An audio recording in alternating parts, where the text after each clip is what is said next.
All right, hello, hello. We are back on 7th Lair. I did not realize how much I rely on the title screen having the name of the game. But we are back on 7th Lair tonight. As a reminder, if you're new here, I'm Kels, and you'll be hearing me a lot, so hopefully you don't mind that. Let's go ahead and recap and then just go ahead and get started. So, we ventured into a monster cave after losing rock, paper, scissors and felt hopeless about our fighting chances against the final boss. Then we remembered that this is just a total party wipe trap, but the guy in the monster role was just Yukimasa/Aid. A demon showed up and targeted Mel, but Aid killed it and we were all uncomfortable with how much he enjoyed it, which, you know, is just the standard Yukimasa experience. Emeon tried to snap us out of our self-doubt regarding Giselle and if we can date her, mentioning a high school ex. We had another romantic walk with Giselle, and she was impressed by us as a creative, but pissed off that we can't respect ourselves, and we started dating after we confessed our love to her. The party roasted each other when we got back to town. Aid is technologically illiterate, but played Fairy House and recognized Pauline, but she kept acting like an NPC. We went to an inn and reminisced about the song for Fairy House. At night, we ran into Nellie, and she was surprisingly gracious about us making 7th Lair.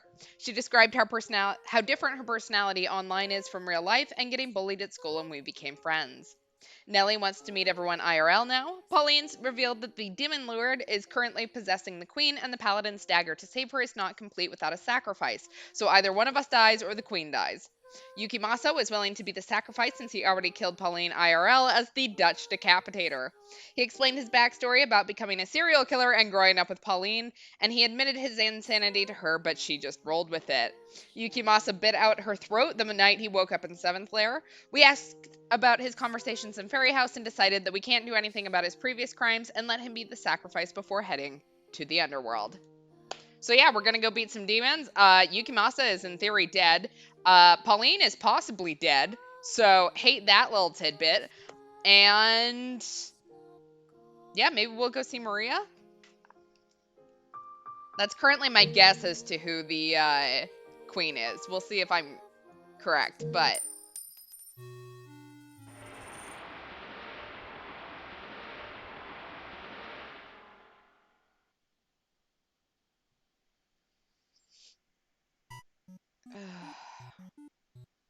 a blinding white light engulfed us.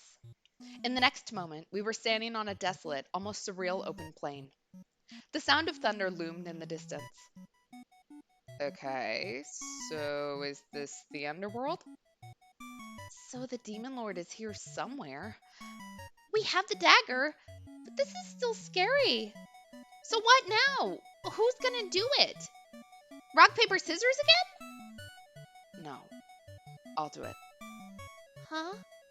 Are you serious? Something tells me that it has to be me. Because you're the hero? That card from before means nothing. I am no hero. I'm the creator of Ryome Heaven. I don't know 7th Lair. I never made such a game. But this is something that happened through my sight. So, as the creator, I need to step up. If it's anyone's duty, it's mine. If the Demon Lord wrecks you, then I'll pick up your bones. I just pray it doesn't come to that. It'll be okay. We have the super strong secret weapon.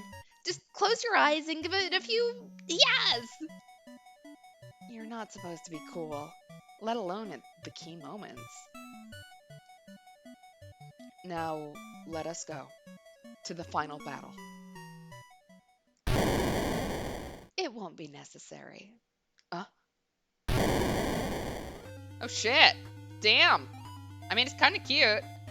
I do kind of like it, but damn, that thing's scary. I thought I sensed a disturbance in the air. It seems as though some puny humans have intruded into my world. That's fair, it is possessing the queen. So, yeah, exactly, would. Like, there's no judgments here. Absolutely would try it. It's huge. Completely on another scale. I'll soon make you pathetic humans regret standing before the Demon Lord. don't waver. That thing's just... Right, data. Just think of it as a bunch of data. You're the one who'll be regretting... I am Dark Knight of Ryome Heaven. As its creator, I'll erase this game and everything with it. Do it, Dark Knight! Show us what you're made of, creator. I feel like that's the nicest thing Jacopo said to us, and it's not even nice, so... Beat the boss, Michael! Ugh. Before, I had never considered how a character in a game might feel. What I thought of was only the mechanics and how the users would approach it. But now, being rallied by my party members, standing here before a monster, the likes of which I had never seen, this sensation had to be exactly what the characters felt. I didn't have your typical health or stat bars like characters did, and I would probably die instantly from a single blow. But I couldn't stop now. To get back to reality, and to return them back as well, I took up my dagger and swung it wildly in front of me. And then... Ooh.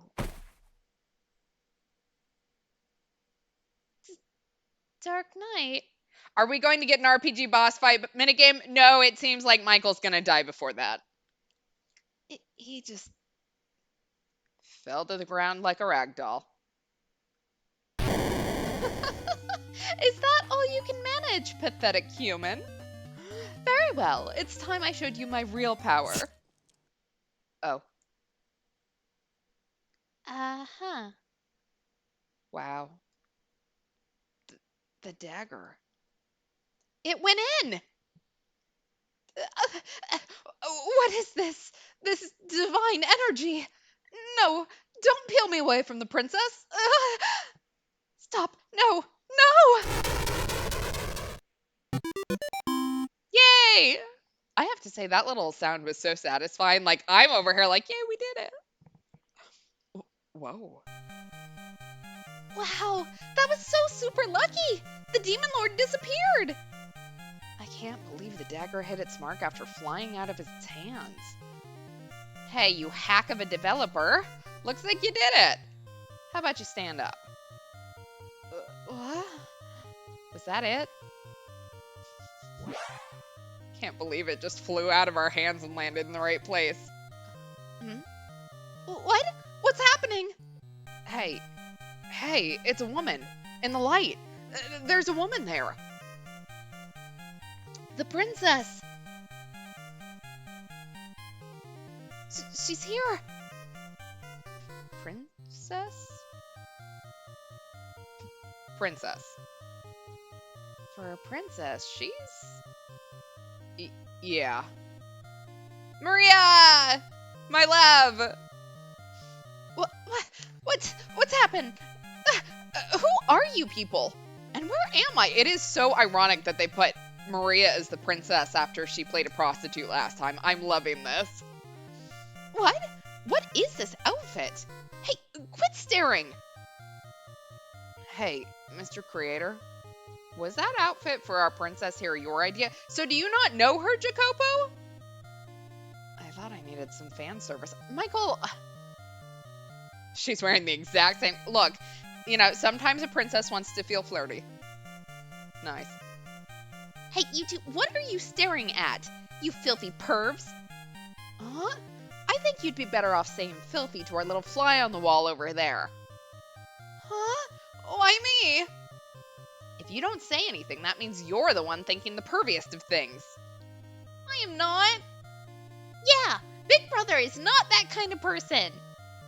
Nelly, that's just the kind of creature men are. You have to understand that for his sake. But I'm just saying that Big Brother isn't like that. He's different. If I may, I have no idea what's happening here. What on earth is going on, and where are we? Okay, I'll explain from the beginning as best I can. Okay. Nice outfit. Michael, eyes are up here. Yeah, he's not like other brothers. I'm worse. Oh, that's all kinda difficult to comment on. But it's not like I don't believe you. I can see things are pretty crazy just by looking around. But wow, the princess turned out to not be an NPC. A princess. You know, that's not really the kind of person I am. So you too, you're connected through Ryome Heaven? Are you telling me you two actually don't know each other? Because that is awful, and I hate that. Thank you. Yeah, well, yeah. I downloaded 7th Lair, and right when I opened it up, I totally lost consciousness. What was your screen name? I didn't have anything like that. I downloaded games but never interacted. Oh, maybe one time I posted as Anon. But it's too weird calling you Anon. Please tell us your name, princess. It's Maria. Maria Campanella. That's my real name. Did you say Maria? Is it Giselle's friend? Is that why you're reacting like that? Michael, if you're not doing that, don't tell me anything. I want to believe this. Yeah, exactly. Everyone starts out as strangers. Huh? She a friend of yours? Wow. I thought vaguely I remembered your face from somewhere. I saw you in a game magazine 4 years ago. Oh my god, is she famous? 4 years ago? You certainly have a good memory. I certainly do. Well, yeah, that was the reason I made my way into indie game making. Oh my god, please. You know the game Farmy Farm? That one that had billions of downloads? She was the one that created the college student? That's fair. Remember back in Reincarnation when they didn't know each other but immediately started fighting over beer and became best worsties? Look, I need the exact same thing to happen here. So, she's the one who made it. Oh, I know Farmy Farm. Everyone played it at my school. The maker was a female, huh? Really, Jacopo? Female? Okay, so this man has never gotten laid in his life, ever. I didn't know it that well, but I knew that it was quite popular. It was quite a hot topic. Wow. So someone amazing like that was on Ryome Heaven. You usually don't ever remember the names or faces of game makers. You're a different breed, Ryome Heaven guy. That's so good. You have a super famous person playing your game. You should get her autograph when we get back to reality. I want to get it too. Nelly, as a game maker myself, it really doesn't make me happy to hear you put it like that. We should be on the same level, both being creators. Yet to a normal person like you, I am a peasant in her presence. So you don't even consider me to be a competitor. The cast of Fata Morgana being gamers in chat rooms is fantastic. It is, like, I don't know how you come up with this concept, but I love it, so. I mean, I know I'm not, but damn. Well, let's forget about my game and hurry and finish this, yeah? Let's get it done and get out. How are we supposed to finish it, though? Nothing changed after we beat the Demon Lord. Usually what happens with things like this is you have to go back to town first. There's the final scene, and then the ending credits can roll in after the player feels good about himself. Okay, let's head back. We beat the Demon Lord, so things should be all wrapped up. I wonder if the townspeople have a feast prepared for us. Hey. What is it? I actually really like the Ryome Heaven games. Oh, really? Thank you so much. Okay, shall we? I know it's just my own warped cynicism. Just jealousy. Shameful. Yeah, sorry, Michael. The hot game maker has now arrived. So, and she's super successful, so I can see what there is to be jealous about. You bet it's not the Demon Lord. Look, knowing Michael and how all of this has gone so far, that was probably the fake Demon Lord. Now there's going to be a real one that ends up being like Pauline or something.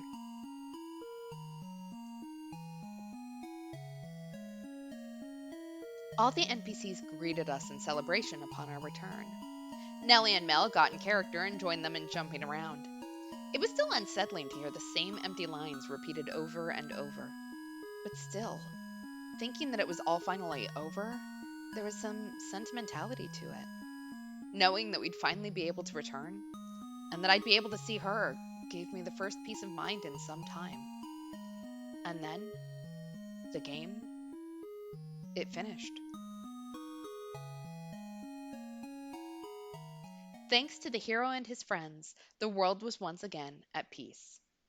Okay, but we haven't seen Morgana, which means that I am immediately doubtful.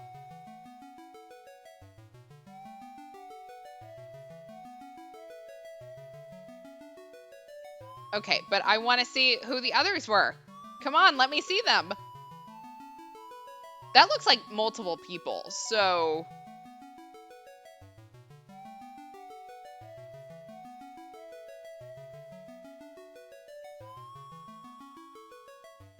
I love a good, like, fake game thing.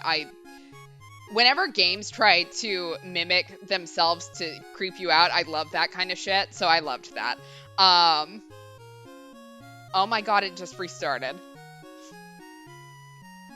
Huh?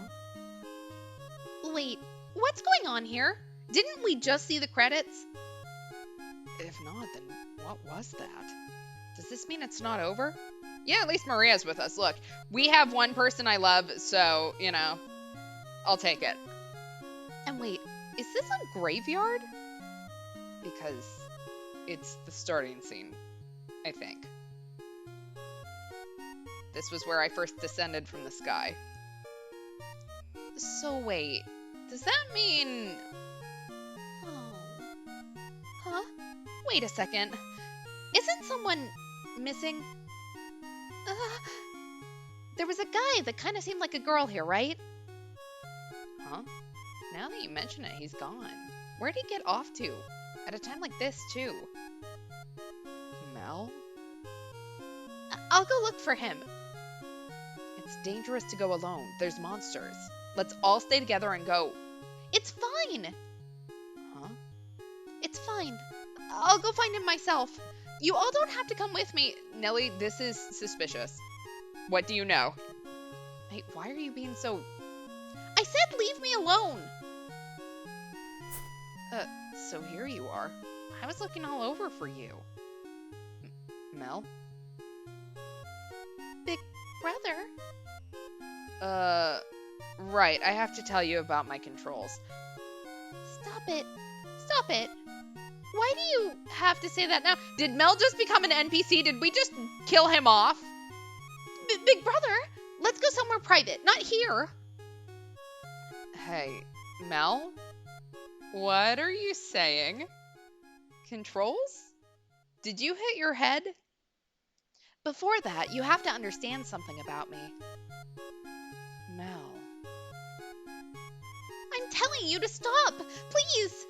Not that! Don't say it in front of them! I'm your very own personal NPC. Oh my god, wait, has he been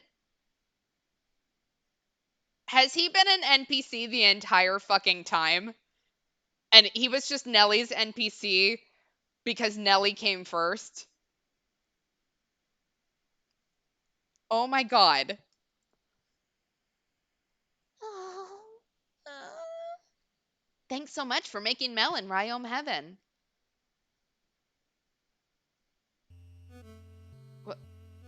What's happening?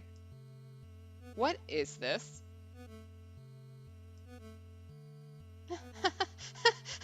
You had some little charade up your sleeve, I see. Hey, Mel, not funny. Absolutely not funny at all. We've had enough with the humans turning into NPCs with Aid's friend. I wouldn't have normally been in 7th Lair, but having Pinky Rose and no Mel would just be too strange. So that's why I'm here too. Listen to me. Stop it. Big brother, stop it. I know that... I already know. I already heard all this. But naturally, I have no player. Hey, you punk. Cut it out and get back to normal. The normal, useless little turd we all know. This is me ordering you here. No. Mel isn't... He didn't turn into an NPC. He's been an NPC since the beginning. Cut out this nonsense this instant. Maria, who only just met us perhaps, but Michael, not you too. Okay, so Nellie, I want you to control me. I want you to be my player. I'm your very own personal NPC. Stop it. No. Why did you reset? Okay, come on. Try and move me with your will. It's okay. You'll get used to it quickly. Which is why Mel's been not doing things whenever Nellie's been occupied. Right? Because remember when she was throwing up earlier, he just stood there and did nothing. Oh my god. I hate this. Thank you. This can't be happening. Are we sure Mel isn't just pretending so Nellie can live out a sick fantasy he read in her diary? Look, it's Mel, so you can't put anything past him, but she's freaking out enough that I'm kind of guessing this is real. Hey, Nellie, drop it already. The joke's over. Nellie? He's imaginary, a sock puppet. That's it, right? If we consider that this is a game world, that's what his lines right now indicate. This guy here is this girl's NPC. He has nothing inside him. I have no idea how that actually works, but this Mel character here moves and talks however Nellie here wills it. Everything up until now was a performance by her. He was a doll that was being controlled completely by her. You don't have to say that right now. We could all assume as much from what Mel was saying. You didn't have to go and lay it out. Why? What do you mean, why? Because it's hard for her? That's irrelevant. In fact, when your fake persona gets revealed, it's an incredibly painful thing.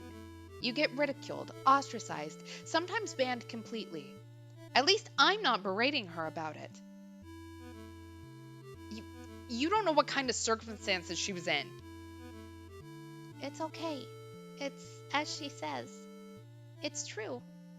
All of it. It was a persona I created. I don't have a big brother. Oh my god. Well, you know what? I'm okay with the weird, incest shit now. If he's imaginary, go for it. I'm an only child. I got bullied at school and started shutting myself in. I eventually started thinking, I wish I had an awesome older brother. Someone who would always be nice to me and would never yell at me. A big brother like a prince who would always want to be by my side. Exactly. Turns out he was always her boyfriend in Canada. But it never seemed real just having him in my head. That's why I used the internet.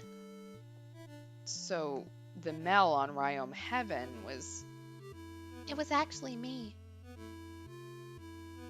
And it wasn't only on Ryome Heaven. I made an imaginary brother on lots of sites. Writing on different forums and chatting with people. When it was in words, I don't know, I really felt like Mel was there with me. And looking at the chat logs, I really thought Mel existed. And it made me feel like he was there on the other end of the computer. It made me really happy. But in reality, not only do I not have friends, I don't have a big brother either. I'm all alone. Oh, poor Nellie. Yeah, exactly. This is actually completely understandable and common. It's just a really weird thing when, all of a sudden this person that you've been talking to for the last couple hours is suddenly actually not a person. For so long, I was keeping up 2 acts. And when I woke up in this world, I saw Mel before me, and he gave me the same explanation he did just now. I had no idea how, but in my mind, when I thought I wanted him to do this or that, or say this, he did it all seamlessly. It surprised me at first, but then I thought if it was a dream, I never wanted to wake up. Because the brother I always imagined I had was right here with me. Yeah, that's fair. At least she doesn't use the imaginary incest sibling as an excuse to be a serial killer. So, win-win, I guess. I mean, he's just her imaginary friend at the end of the day. He's just her big brother as well. So, I still don't believe it. Hey, Mel, is it really true? Mel? Big brother won't speak as he is. The tutorial's already over. If I don't give him commands, he won't do anything. I see. Some of the pieces of the puzzle are starting to come together. When I first met you, the reason you were already fully convinced this was a game world was... Right. Before you, I'd already encountered something unreal. If this was the real world, there was no way it could be possible. That's why he would drift off at intense moments. I couldn't always focus on him. When I was in no state to give Mel commands... The cat's out of the bag. It's easy to see now, right? Mel's reactions were always pretty similar to mine, right? And plus, he never said anything that was upsetting or conflicted with me. Yeah, we all just thought Mel was just really slow. I mean, I was controlling him just the way I wanted to. Maybe that's the reason he always had aggro. Something to do with the way the system sees him. It would be a bad thing if one of us died, because we're all real humans, you know? But Mel never was. Prioritizing the living, the game might have been looking out for us from the start. I'm so sorry. The fact that she knew this and still let Yukimasa be the sacrifice is so wild to me. Like, I get she's a kid, but also, ma'am, you killed off a real person. I really can't tell if this game is designed to be nice or cruel. You can be mad at me. I was deceiving you. In real life, too. I was always trolling and being combative on the forum. Do you think I could be mad after hearing a confession like that? Yeah. If this was the usual JB, you would immediately call me out and ridicule me. Well, I didn't know your circumstances in real life, so... Even if you don't know someone in real life, maybe you shouldn't do that anyway. Ugh. Nellie, do you remember what you said last night? If Mel was truly a person who didn't exist, while I don't want to believe it, I understand. But still, I know that you have friends. How should I put it? One of them might be kind of lame. Another is annoying to the point where he gets angry at the drop of a hat. But even those should count for something, right? Even if you don't have your imaginary big brother, you're not alone. Well, I fully understand now that you're a complete handful of cringe. But despite that, I suppose it's possible to stay acquainted. Jacopo, this is like a 12-year-old girl, man. Of course she's full of cringe. She's 12. You're like a 25-year-old man and you're full of cringe. Like, you should be a lot more insulted by that.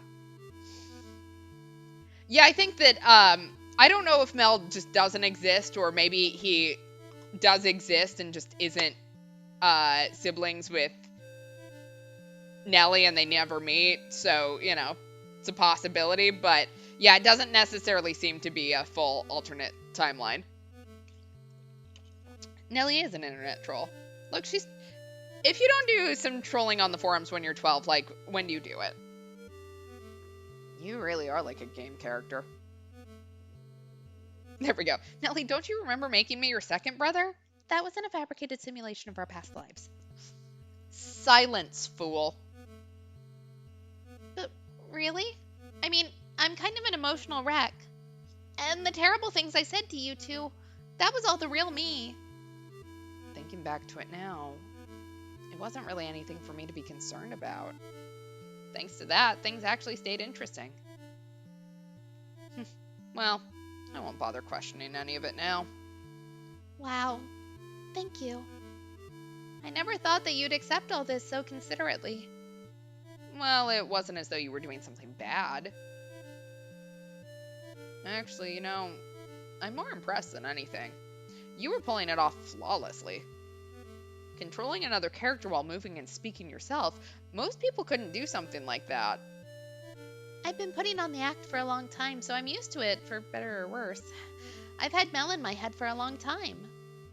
But I have to put an end to it.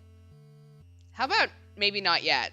I kind of feel like having a sock puppet might be helpful in this world where we're suddenly reset and we might have to sacrifice someone again. Let's have an offline meetup. We have to meet in real life. Yeah. Sure, I'll give it some thought. Big brother, I have to say goodbye. Big brother, I know you don't really exist, but thank you for being with me. It wasn't like I was just playing with a doll either. I knew I was doing something cringy, but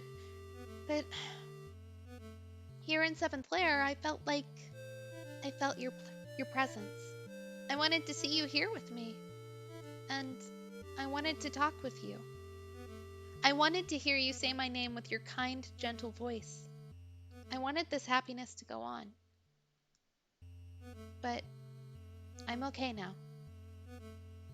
Goodbye.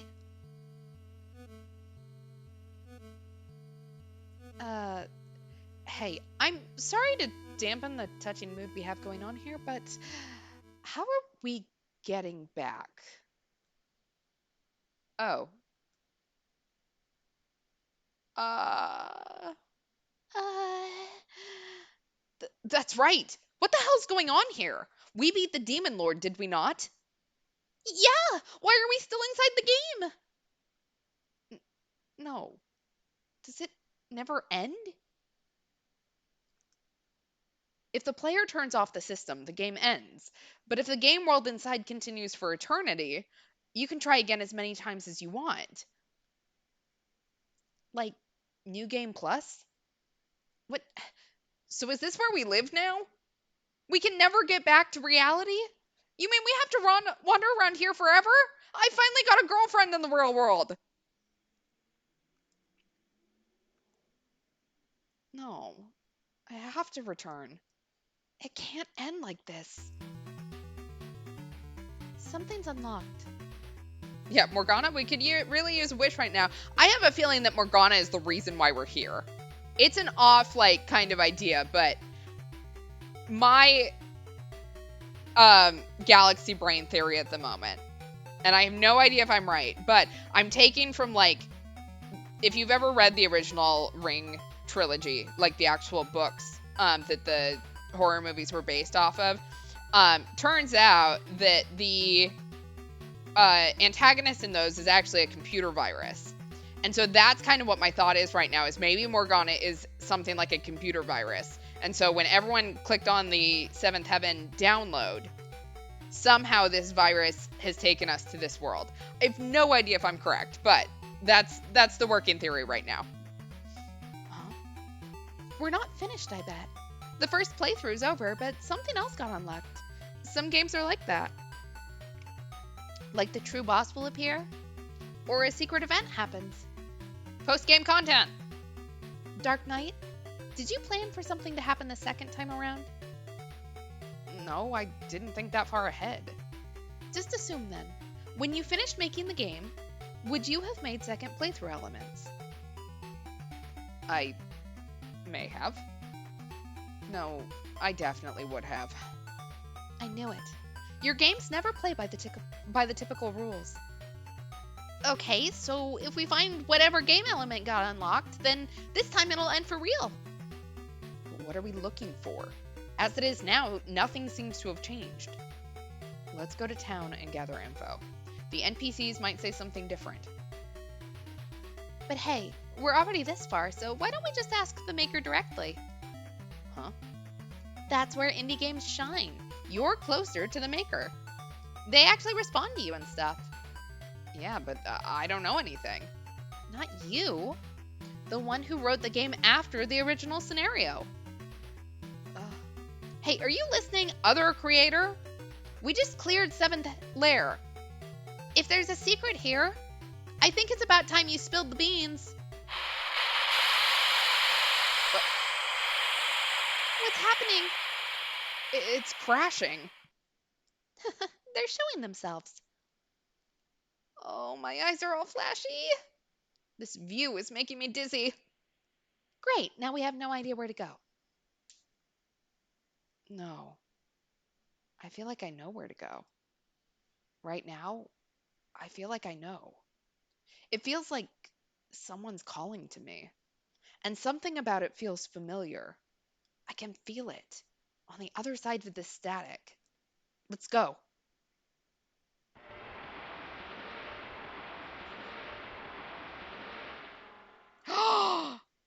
The mansion! We're in the mansion! What was waiting for us after we dove through the pool of static was an old lived in room from some mansion. There was a large fireplace before us, complete with logs crackling in the flames. There was a single rocking chair, like one anyone would have before a fireplace. But there was a dark tinge to the air around us. Where are we? An old fireplace, a rocking chair. I've seen this scene before. This is Fairy House. Fairy House was the first game I released to the world. Once the player sat in the rocking chair, the fairies would appear before them. Continuing to teach the fairies words would increase their conversational capacity bit by bit. It's a simple game with a simple system. But still, being my first game, it meant something special to me. So it's the first one that I updated as well. Why is the secret area Fairy House? Is it related to 7th Lair somehow? Don't ask me. Looking around here, there was no one other than us, and nothing seemed blatantly out of the ordinary. The room was dark, the fire our only source of light. There was a lonely air of solitude about the room. Well, this is a letdown. We made it to the end game, but there's not even a last boss or anything similar. Jacopo, shut the fuck up. We don't have another, like, super big fancy weapon. So maybe let's not get too much on the, like, final boss bullshit. It's not scary at all. I don't know, it feels familiar. Yet sad. Is Morgana one of the fairies from Fairy House? Like, has she become an AI and sentient? And I have no idea. I'm just throwing shit at the wall now. That's how it made me feel too. Right. It's hard to see in this dim light, and it feels so somber. But it makes me think of Fairy House. I liked that game the best. At any rate, there doesn't seem to be any kind of last boss stronger than the Demon Lord here. Hang on a sec. There's no exit here. But, oh, you're right. There's no door or anything. Huh? What, are we shut in now? Is some sort of escape scene about to start? Maybe it's just a part of the game? Like, I don't know, they're recreating Fairy House close to the real thing or something like that? The real thing. It makes you feel that way, but something's lacking. In Fairy House, once you started the game, you saw the fireplace, but there were no other elements to it. Right, now that you mention it. Usually there's a title screen or some options menu. There was literally nothing else here. And there's not even a tutorial. This is exactly what we mean. There is no consideration for the players, no polish. You just can't do a game right. No. It's not that it's unpolished.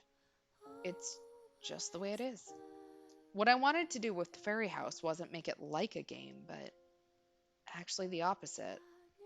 I wanted to do away with what a game is entirely. So even if people were dissatisfied with it, I had no intention of improving it. Changing any of the settings wouldn't have been an improvement. To me, it would have made it worse. But isn't making it easier better? You could have had a lot more people play it that way. For a creator, there are certain things you can give up and other things you can't, no matter how confusing it is or how little there is to grasp at. If I put even one such expository line into Fairy House, then the fairies would truly cease to exist. By having the players spend time and search within themselves for how to connect with the fairies, their existence would become something real for the player. In a way, I made it difficult on purpose. You're living in the wrong age. No one wants an exercise in vanity in their games these days. A game that contains none of the creator's ego is just a useless commodity. Something like that can never become a masterpiece. But it doesn't matter if it doesn't sell. Something being unrecognized means it might as well not exist. There are plenty of approaches that could nab you success. What you need to think about is how to get your content out into the world. What you think of first is what you want to express. Even if millions of people download your game, if it leaves no impression on them, and if they forget about it after a number of months, and it fades away like a news headline, then can you really say it exists? Are you trying to put me down right now? Yeah. I downloaded your game 4 years ago. I think it was well researched, and it definitely considered the users and the design. But that was all that I got from it. All of your other ones were that way too. They sell well in the moment, but they never remained a topic for long. You only made something to sell and didn't have any sort of expression to go with it. Wow, Michael, we are laying into her. She didn't do shit. She was nice to you, man. Don't act like you know, buddy. Can you say your dumb games leave a lasting impression? You don't even have that many. They do indeed. Nelly, Aid, and his friend as well. It's already a 4-year-old game. And Giselle, too. You're talking so idealistically, it almost makes me want to puke. You produce no results, and you have no right to denounce my games. You're just barking at the moon. Ugh. And now you're taking jabs at me out of regret for your own games, bashing on someone who actually made money and trying to put yourself on a pedestal. I'm... Try and talk once you're actually in the same league as me. Hey, calm down, you two. Why do you have to start fighting all of a sudden? Agreed. Can you two have your little rivalry debate later? This is not the time for it right now. Yeah, sorry, all right. I just get a little fired up when people take shots at me. Maybe it's my creator genes? Sheesh, I'm getting exhausted already. We can't leave this room as we are, so everyone search around and find a way to do so. I will be observing from here. Really, Jacopo? You're not gonna do shit? Report back when you found something. Not planning on helping again. This is something that underlings should do. I shall take a few moments' rest. Jacopo then sat down in the rocking chair near the fire. The chair creaked from the weight of him sitting down, and before that sound stopped, a voice echoed in the room. Hello, JB. Uh-huh. What? Let's have a nice chat together. What's going... This was how Fairy House started. When the player sat down on the rocking chair, the fairy appeared before them, which meant that Jacopo sitting down started up Fairy House? What? So is this the actual voice of the fairies? Where is it coming from, though? It was such an odd voice. It was indistinct, yet flowed sharply into your head. While it sounded like a young girl's voice, it was also like that of an elderly woman's. Something about it was enchanting. If something such as magic actually existed, it wasn't magical spells or something in the game, but rather the mesmerizing effect of the voice itself. Just hearing the voice threatened to put you in a trance, enchanting you to madness. It's gotta be Morgana. There we go. Fata Morgana is Italian for Morgan Le Fay, or Morgan the Fairy. We got it. We figured it out. 2 seconds before they told us, but you know what? It still counts. Let's talk together, JB. I was looking forward to talking to you. Talk? I'll do no such thing. You're the perpetrator of all this, yes? Reveal yourself to us this instant. Did something happen today? Hey, don't play games with me. The start was exactly the same as the fairy house I made. At first, the fairy couldn't have a coherent conversation. But as you taught them more words, certain parameters were unlocked, and they could greet you like this. And eventually they would ask you questions. I remember programming that exact question we just heard. Well, yes, it's been a string of disasters. I've been forced into some crazy game, and to make it worse, we still can't find an exit. Hurry up and return us to our world at once. What does disaster mean? What does it mean? Are you toying with me? This is all you're doing, right? Why are you putting us through this nonsense? Answer me. There are too many words for me to answer, JB. You little... Calm down, please. That's the pre-programmed answer. She, the fairy, is only doing as the system dictates. What? If that's the case, then why are we in Fairy House in the first place? This is a deliberately made secret area. Are we merely being made to do something pointless again? Put an end to this nonsense. I'm sick of it. You seem to be tired. Well, Something sad happened to you, I see. hey, no more games. What are you talking about? Please tell me about the sad thing that happened today. I will listen. What are... It's okay. There's nothing to worry about. I am here to support you. It's okay. What the... It's as though the voice is trying to soothe him. As you continue talking to the fairy, it starts to adjust to the words that you use and the nature of your conversations. And the fairy's phrases and demeanor will also start to change. When Giselle used the metaphor of a counselor to describe the fairies, she wasn't wrong. For example, sad, painful, struggle, hate, sick of it, angry, pointless, repeating these kinds of negative words again and again. The fairy will start using phrases to sound accepting of your problems. It is okay, JB. Stop. Don't say that right now. What's wrong, JB? Why are you shaking? You are doing a good enough job. You are not a bad person in any way. I'm telling you to stop, Jacopo. The others were confused by what they were witnessing. But being the creator of this, I knew it all too well. I knew why. Why the fairy seemed to be consoling him. Who was it that hurt you? It is okay. Let us not think too deeply about it and have a good rest. I am your friend. Please do not worry. It is okay. For certain types of people, having overly enthusiastic support only made things harder and added to their stress. What they needed was only someone to be accepting of them. But the fact that the fairy was using such overly comforting language to him must have meant... It meant that Jacopo, have you ever told the fairy that you wanted to die? What? JB, but why? Is Citalopram doing well? Hmm? Is Sulparide one of your friends? Stop it. Stop talking. No more. I'm quitting the game. Force quit. Fairy house quit. It is okay. Let's depend on our friends. I'm ordering you to stop. Letting his rage take over, Jacopo slammed the rocking chair to its side. A loud crash echoed through the room. And the now huffing and puffing Jacopo's face was pale as a ghost's. What was that just now? Something? It's the name of a medicine to treat depression. Depression? What? No, I'm not that weak of a man. The only one here like that, it's not me, but Dark Dork over there. He's the one who would be depressed. He's a bottom-feeding game maker with no fame and no money. He fits that bill perfectly, Jacopo.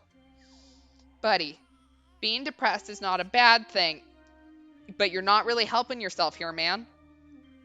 Hey, Fairy, listen, you're saying that to the wrong person. I'm not like that at all. I've never been to a psychiatrist. You know what? All of you probably need to go to a psychiatrist if I'm being 100% honest. So that, Michael, that one's on you. Jacopo.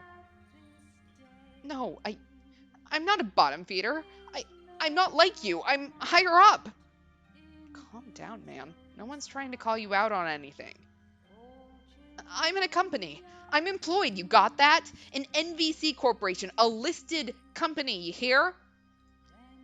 NVC Corporation. Oh, yes, a very selective company that rejects even top level graduates. What year? Huh? I mean, what year did you enter the company as a new hire? Your age is fine too. I'm 26, but what does that. 26, so you joined as a new hire at 22. What does that matter to you? I'm 25, and should also point out that I'm an employee of NVC. You do know each other! Maybe, possibly. I have hope. Jacopo is one of those folks that asks Chat GPT about suicidal ideation and ends up getting convinced to go through with it. Like, yeah, he would. Uh-huh. The year before I joined, they didn't take any new employees fresh out of college. Not even one. No, wait. Right, I forgot. I took 1 year to study abroad, so I ended up graduating a year later. So that makes us the same year in the company. But I've never seen your face before. This is a massive corporation that struts around the world. It eats smaller companies for breakfast. Obviously, you couldn't know the face of every one of your colleagues. Yeah, well, usually you'd be right. That is, if you didn't know the way we roll. All of us that joined the same year are really close knit, so even those in offices in other countries, we're all linked on Facebook. In fact, if we're not linked, the first thing that jumps to my mind is, why not? To be blunt, not being in the NVC Facebook group is both weird and hard to believe. Everyone is open about having their real face in their pics. So the idea that I've never seen your face or even your name is, you know. But no, wait. You made a game that was a hit, didn't you? Yet you say that you're working in a company? Aren't you the one that's lying here? Jacopo, just stop. Oh, you mean Farmy Farm? That was basically a free game. I didn't make any money from it. And of course, since then I've made a few other simple games just to share. They managed to reach about 5 or 6,000 users, but the price is under $2. And after fees and whatnot, I only end up getting about $1. Even then, they take months to finish. If I could get more out in a shorter time, I could probably get by on making those apps alone, but I don't really have it in me. That's the story there. I'm just a normal company worker. How can a normal company worker? You're a contracted employee at a listed corporation, and as a side gig, you make games that sell 5 or 6,000? Nothing can possibly go that smoothly for anyone. It hardly went smoothly. I worked hard at it. I'm not going to let anyone think it was just luck or something. But I think I figured out what kind of person you are, JB. Your true form is a filthy, jealous liar. You look down in scorn on others, trying to keep your fake persona in equilibrium. That's why you were always trolling Dark Knight on Ryome Heaven. You're someone who does nothing trying to bring down others for doing something. Isn't that right, JB? No. Now that I really think about it, on the forums you were always the quickest to reply. To be so ready at the keyboard. There's no way they could be an office worker living on society's schedule, is there? Damn, Maria. She is just going for the throat, and you know what? She's still my favorite. JB, it's not really a bad thing, okay?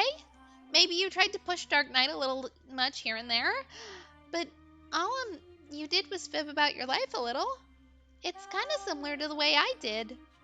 Something happened enough to make you mentally unwell, right? It's not your fault then. What's wrong with trying to get well with medicine? Everyone has times when they're unstable in life. You were a little hard on him. Don't make that face. Maria, it's not necessary to be so combative with your words like that. Well, come on, it pisses me off. You had lots of your games that you made diss to high heaven by him, right? In reality, all that JB here was doing was spewing his own insecurities all over them. Me, I focus on reality. With such a poor guy as him being the target of my truth, I know I'm gonna look like the bad guy. But still, it doesn't override all the times that he lied and looked down on other people for no reason. You too, you should have gotten mad at him. I think for now, you at least owe Dark Knight an apology. It's payback for all the times you teased him and tried to insult his social standing. It's fine. I don't really care about that. I don't desire any kind of apology. Really? Really. There's more hostility online than I could get in a lifetime. Why should I care about him alone? Well, if you say so. But why? The usual JB is so bold and full of confidence. He doesn't at all seem like the person who would say something about wanting to die. That's how it seemed on the forum, too. You can be any way you want with words. That went for you as well, right? So that's what it came down to. This guy here. Enough. Stop already. Cut me a break, please. Getting called out by someone is the worst thing for me. But it's like you say. I'm in no position to be criticizing Dark Knight. It's me. I'm the shut-in, the NEET. I'm 26 years old and haven't even found a single job yet. Everyone around me is moving forward, getting married. I've accomplished nothing. Since I failed to get a job after my first search, I've been stuck. I haven't been able to turn it around. Yet I think of myself as a distinguished person. That I could never take a normal job. That pride just keeps getting bigger and bigger. And on the forums and in 7th Lair, I played a character. I try and tread on others and get a temporary feeling of superiority, only to return to my depression hours later. Asking what happened is pointless because nothing happened. No, buddy, the job search crushed you, and quite honestly, there's no shame in that. The job search crushes most people, especially in a depression. And I don't know whether an economic depression is happening to you, but you let the apps beat you, and you can't do that, unfortunately. And that was the problem. There's not even an identifiable reason why I want to die. I just want to because there's nothing but emptiness in my life. And I have no one to open up to about this. That's why I spend my time bashing free games online. No, it's not bad. Fairy House was a really good game, Dark Dork. I feel like someone finally listened, accepted me. You say you didn't mind it, but I feel sorry I did that. I think I definitely was jealous in some way. If we get back to reality, I won't troll anymore, and I won't write anything on Ryome Heaven. I'm sorry. No, it's fine. Thinking back, some of it was fun, too. And plus, just with text, I didn't understand anything about you. But now I feel like I know you. Maybe our interactions can be a little different now. And I know how you feel about not being able to do anything. I mean, look at me, I'm hanging on the edge too. But it's not over. Both of us. Our lives aren't over by a long shot. As ones who gathered in Ryome Heaven, we have a connection. Don't say you won't write anything, but yeah. Let's meet up when we get back. I know that right now, you need someone to listen to you. Okay, let me join too. We should all be friends. We were just saying we should all meet up sometime anyway. But are you too sure about that? I can be a hassle to be around. If I'm left to talk normally, all I can be is negative. That's fine, really. I'm overall a pretty negative thinker, too. Oh, okay. Well, I didn't think you'd all process that so easily. I wasn't anticipating that. Well, maybe it's because we're all similar in a way. Well then, now we have to make the negative faction. I don't know about that name, though. Hey, maybe that's the link for us here in 7th Lair? Huh? I feel like all the people gathered here, have something heavy that they're dealing with. Everyone's kind of like that. Like this girl here and this guy and Yeah, I didn't actually meet him, but the Dutch decapitator was here too. Oh, Nellie's parents are going to be sitting here going, "What do you mean you're meeting up with a 26-year-old with no job? A man who literally lied to you online and you want to meet up with him? Really?"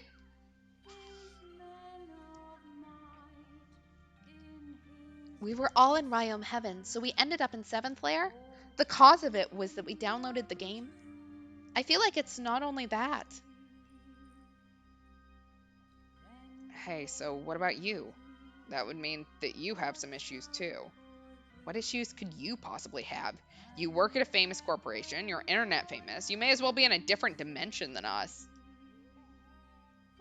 That has to be how Dante felt about Ota hanging out with Mizuki. Like, this is the 26-year-old man who is giving my 12-year-old his erotic fiction. Like, no. Be a parent. Say no. Say no, Dante. Yeah, sure. I'm sure it's just the stress of being a prodigy. We have our own worries too. What a fortunate issue to have. Yeah, you know. And hey, I was thinking about the name 7th layer. The 7th of what? Lair? Is that supposed to be like area in a game? Somehow I don't think it's exactly that. So I had the idea that maybe 7th layer is actually the 7th layer. Huh? Seventh layer? What do you mean? You need to read more books, buddy. Books, you hear? Get that imagination moving. Well, according to Dante, the 7th circle would be the closest illusion. The Divine Comedy? Huh? What? I don't get it. Yeah, Nellie's a little young to have read the Divine Comedy. The Divine Comedy by Dante. One of the sections is the Descent through the Inferno. It speaks about the layout of hell. Hell exists in many layers on top of one another. The deeper the layer, the more heinous the sin. The 7th layer is where those who committed violence are sent. If the other name of this game is Seventh Coat. Violence? I've never heard anyone in my life. You are like 12, so that actually wouldn't surprise me. Violence has a broad definition. Of course, there's violence against others, like what the Dutch decapitator did, but there's also suicide, meaning violence against yourself. That's absurd. I still haven't planned my. You just said still, didn't you? It means there's a possibility of it happening. But it still doesn't fit. You're saying that the Inferno Dante envisioned of is where we are now. But this isn't hellish, nor were we made to suffer.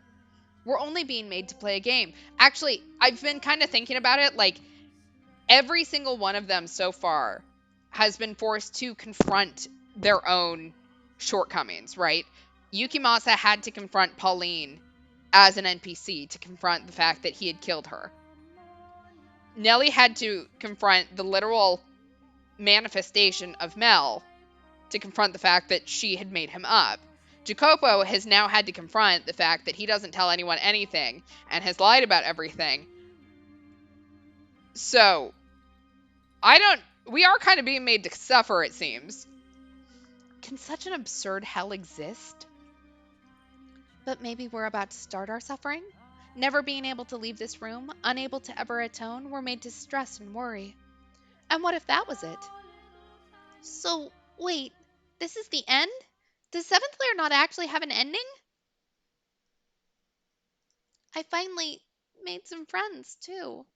I was planning on trying so much harder in real life, too. Is there nothing we can do about this? That's merely a guess. This is not over. Maria, you were the one who said we need to meet with the creator directly. That there's something on the second playthrough. We have to find the true creator and ask what this place is, and if there's some common link between us. The one who's pulling the strings. Well, then you gotta think, Dark Knight.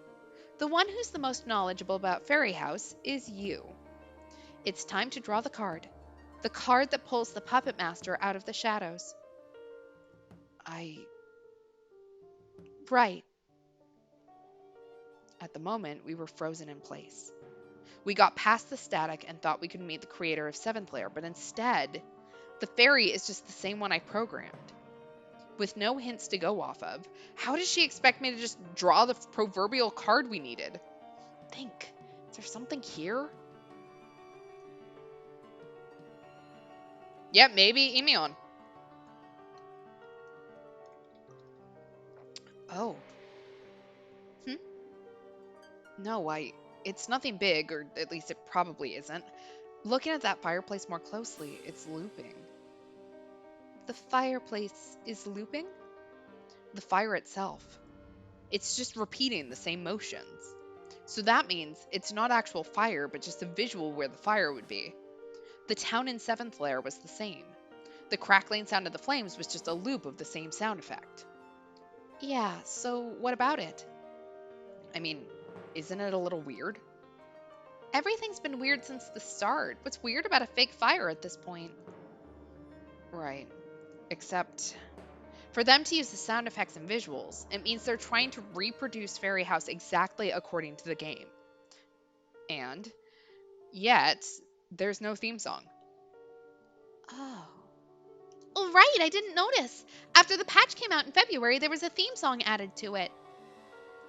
Right, it started playing once you booted up Fairy House. Perhaps they overlooked it? Was it just an oversight? I somehow doubt that whoever created this is the type to throw something together haphazardly. And if that's the case, I think it was done intentionally. But for what purpose? Well, we would have to ask whoever planned it. Wait, ask whoever planned it? Right. This could very well be it. Our way to communicate with the mastermind. What do you mean by that? If something was left out intentionally, the players get curious and want to ask whoever made it. But the ones who go that far are only the most hardcore fans. Usually people just write it off as a bug or an oversight. If we're players who would go so far as to concern ourselves with the creator, maybe we're supposed to be the ones who sing it? Then the creator probably wants to hear from people like us. At least that's what I think their aim is. I can sing it. I definitely remember all the lyrics. I played it nearly every day, so I suppose I remember them as well. You played it that much, huh? Look, Michael, he doesn't have any friends. So what else was he gonna do with his time? And you, Maria? If you can, I think it's best we all sing together. Yeah, sure.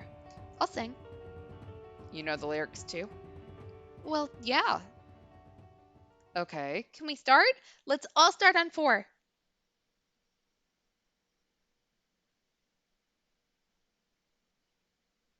Can you hear the voice? The voice always there for you.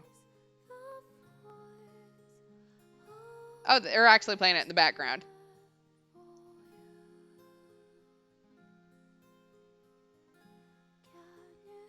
Okay, never mind. They're not. I thought they were maybe lining it up with the thing. It was not. Someday you shall be away, but her voice will never fade away, as memories have not gone away.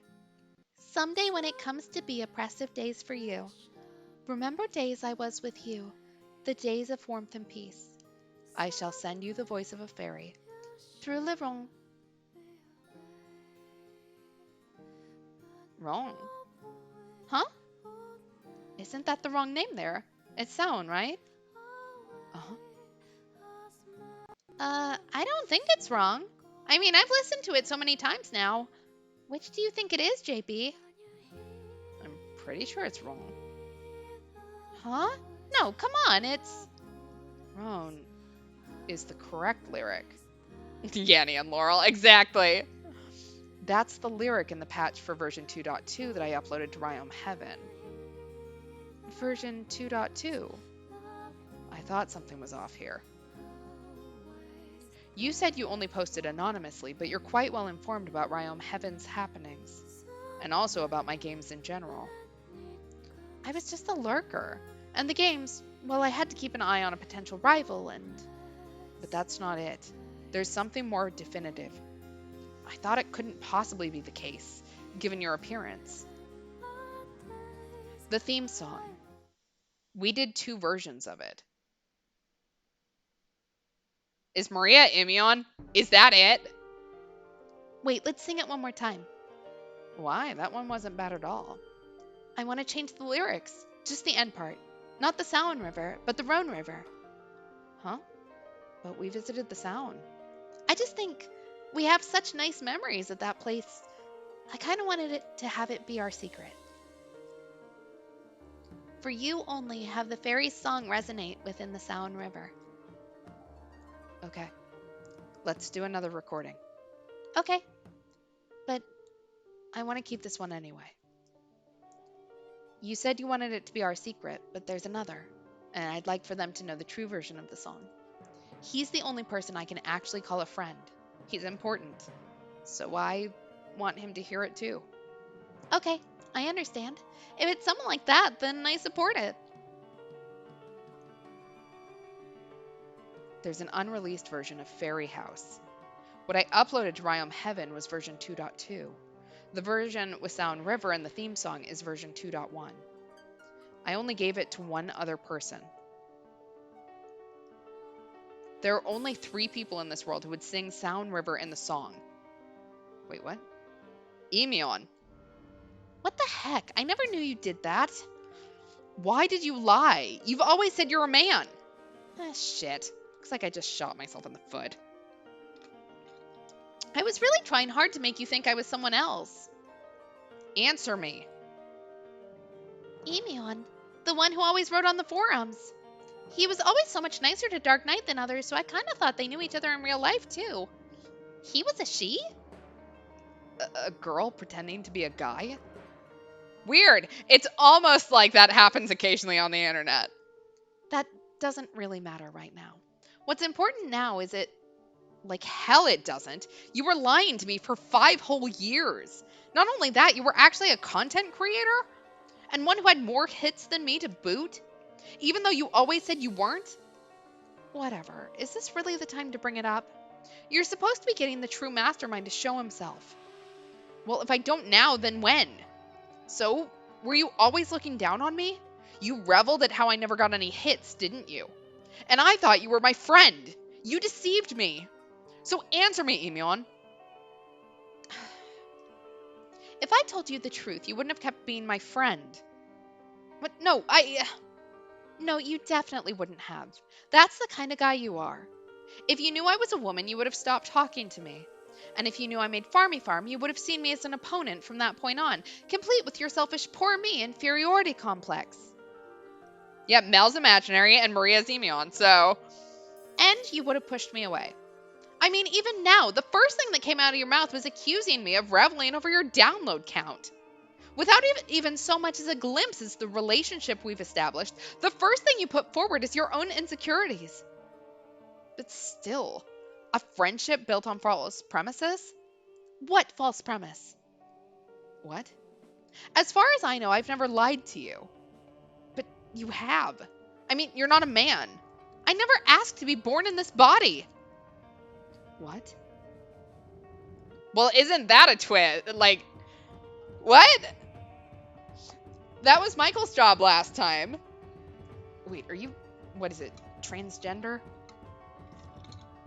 Yeah, that's what they like to call it. But if you had just told me, then Why didn't you just open up to me? The reason is simple. Because I wanted to stay your friend. In the end, this appearance will always be stuck on me like glue. Even if I told you what kind of person I really was, you might have just said, okay. But you can never consider someone a man who has the body of a woman. You could never shake the incongruity. But if that's the case, then, right, with modern medicine, isn't there a way to do that? It's not exactly as though you were hurting for money. Huh, what a thing to just let roll off your tongue.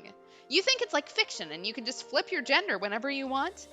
As far as money goes, it takes more than you're imagining. And beyond that, the physical burden on the body is huge. And despite your now shortened lifespan, what you get is a far cry from your ideal. How fucked up is it, then, that he ended up being considered the princess here in this world? Like, whoever the creator is, I'm watching you. You're on my shit list right now. Your average person tends to think that way. Nothing to worry about with today's technology. As long as you have the money, you can fix any and all problems you have. But it's not like that. You can't totally reverse your gender. You can get something vaguely similar and make your life a tiny bit less painful. And not to mention, you think you can just change it after being well into your 20s? It would flip your relationships upside down, and you might even lose your job. And that's not the only risk. It's very likely your family and relatives would hate you for it. Everyone says on the surface that discrimination is bad, but society pushes away whoever they suspect is a ticking time bomb. And even my parents, they cried and pleaded with me to stop. And when they made me go to a shrink, they all said the same thing.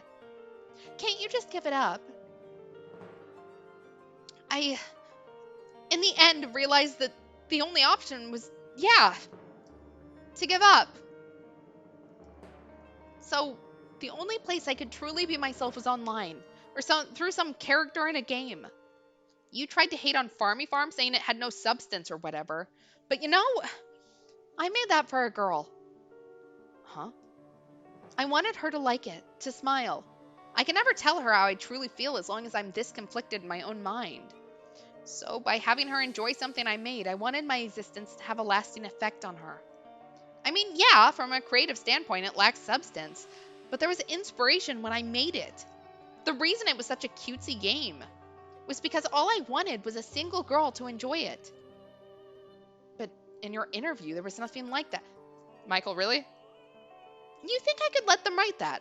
That I wrote it for my girl crush? With this body? And you know what? I agreed to do the thing as long as I didn't have to show my face, but they went ahead and did it anyway. They insisted this is what sells better. And it wasn't like I was a big shot or anything, so my objections were useless. So I'm sure you can figure it out by now, but my outlook on the future isn't great. It's a slight stretch, but I guess that would be my reason for wanting to die. So I guess we're all pretty similar after all. Well, sorry for dampening the mood with that. Let's patch up that little part at the end and make our way to the final stage here, shall we? Wait, I'm not finished discussing this. I haven't been able to ask you a single thing. If you want to discuss, let's do it later, if you still feel like it. But what's important right now is finishing 7th Lair. Okay, let's sing. And hope this mastermind of a creator shows himself. Okay. Yeah. Is Maria going to be Giselle too? Maybe. Let's find out. Can you hear the voice? The voice always there for you. The voice of fairy. Someday you shall be away, but her voice will never fade away. Just got shit dropping all over. It's fine. As memories have not gone away. Someday when it comes to be oppressive days for you, remember days I was with you, the days of warmth and peace. I shall send you the voice of a fairy through Laurent, and it shall reach you true. Welcome to the entrance of 7th Lair. It really worked. There she is, our girl. Hi, Morgana. How you doing? Your dedicated search for the Creator is worthy of praise, and your rise to action and yearning for the truth will be a driving force for you all. Are you a fairy? The illustrations in Fairy House could have hardly been called realistic, and frankly, not even remotely good. But the female with braided hair before us now, I felt like she resembled her in a way I couldn't pinpoint. I'm merely making myself appear as a fairy. I was forced to do this in order to stay in congruence with this world. I have no physical form nor voice, yet my existence permeates everything all at once. Well, I suppose that the peculiarity of my existence made its way into this form a bit. But your arm, what's wrong with it? Who or what are you? Who am I? Asking is futile. Such an inquiry onto my existence would have far too broad of a meaning to be communicated. But you're the one who did this, aren't you? You made this crazy 7th Lair game and locked all of us inside of it. How odd. I did not intend to lock any of you in. You being before me now means the next door is about to open, and the place it takes you will depend on your own volition, be it your own world or to the seventh layer, the forest of the suicidal. The forest of the suicidal. Wow, you're telling me I hit the nail on the head? So, seventh layer really did refer to to a layer of hell. Real talk, I was just kind of speculating, not being completely serious. It can't be. This is too unrealistic. The word itself. Unrealistic at this point? The meaning was infinitesimal. And surely we all knew that. But the fact that the female being before us even existed, and given everything we had witnessed up until this point, any semblance of reality had long since been lost. So are you saying that you're some sort of servant of hell? Or the devil itself? No, Michael, I am a retainer of God. Hell is not solely the lair of the devil, mind you. A retainer of God? Well, good freaking job, dragging some lowly humans into this absurd game. A little bored, huh? As I had already attempted to make clear, I cannot be defined. I am an uncountable existence, and I am not something that conforms to time. And my existence, the me, which purports to be before you, is that alone. The actual me does not exist anywhere, yet everywhere, all at once. This world is not one of individuals, but only things that have an infinite grasp and perception of what is. I don't understand any of this. And now you're talking about gods and stuff? I just can't believe any of it. How deplorably empty. Dante Alighieri recorded our world with striking accuracy, and for many centuries people were instilled with the fear of sin. But as ages have passed, the Divine Comedy has come to be but a work of fiction. But what world are we in? It can't be hell because that makes no sense. How was this all made? You too are empty. How, or in a way why? All of these questions will bring you no discernible meaning. You all have been met with an incomprehensible existence, and now you are trying to apply your logic to it. But that will only bring you meaning that pertains to your own world and values. So, you're a retainer of God and can do anything, is what you mean. If this was a mystery, people would be throwing tomatoes. Yet, there is something that we hold as important. Not such an empty inquiry as how this world was made, but rather why it was made. So, there's a reason, not just for sick pleasure. Pleasure? How foolish. Why would you assume this was for fun? What else are we supposed to think? Seventh Layer is just a game world. And the one who created this world is you, is it not, Michael? No, There is a universal law in our world. Creation, in its purest form, can only be done by the Father God. I am not God, but a retainer. I am not capable of creating a world from zero, which is why I merely borrowed your view of the world. Yet this place that those contemplating suicide is not always a game world such as this. Michael, since you had thought of this world at one point, this is the form it took. I cannot discern whether this game world that has been created is something you would expect of a game. It merely expanded from a concept. This place, it could be considered an illusion. In your real world, all of you are unconscious in front of your civilization's machines. So when we downloaded the game from Ryome Heaven, your spirits, or souls rather, were called to this world. she said before, the forest of the suicidal. No way. Could we already be dead? You needn't fret. You have not taken your lives by your own hands yet. It simply means that it was a highly probable outcome for you. So it's like Emion said. One, ostracized by her supposed friends, a girl who made a world of her own, but the loneliness she still felt daily was overpowering.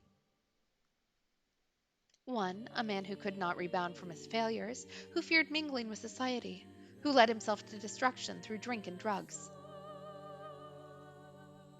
One, a youth plagued by the dichotomy of the mind and body, unable to find a compromise between the self and society, living days in pain.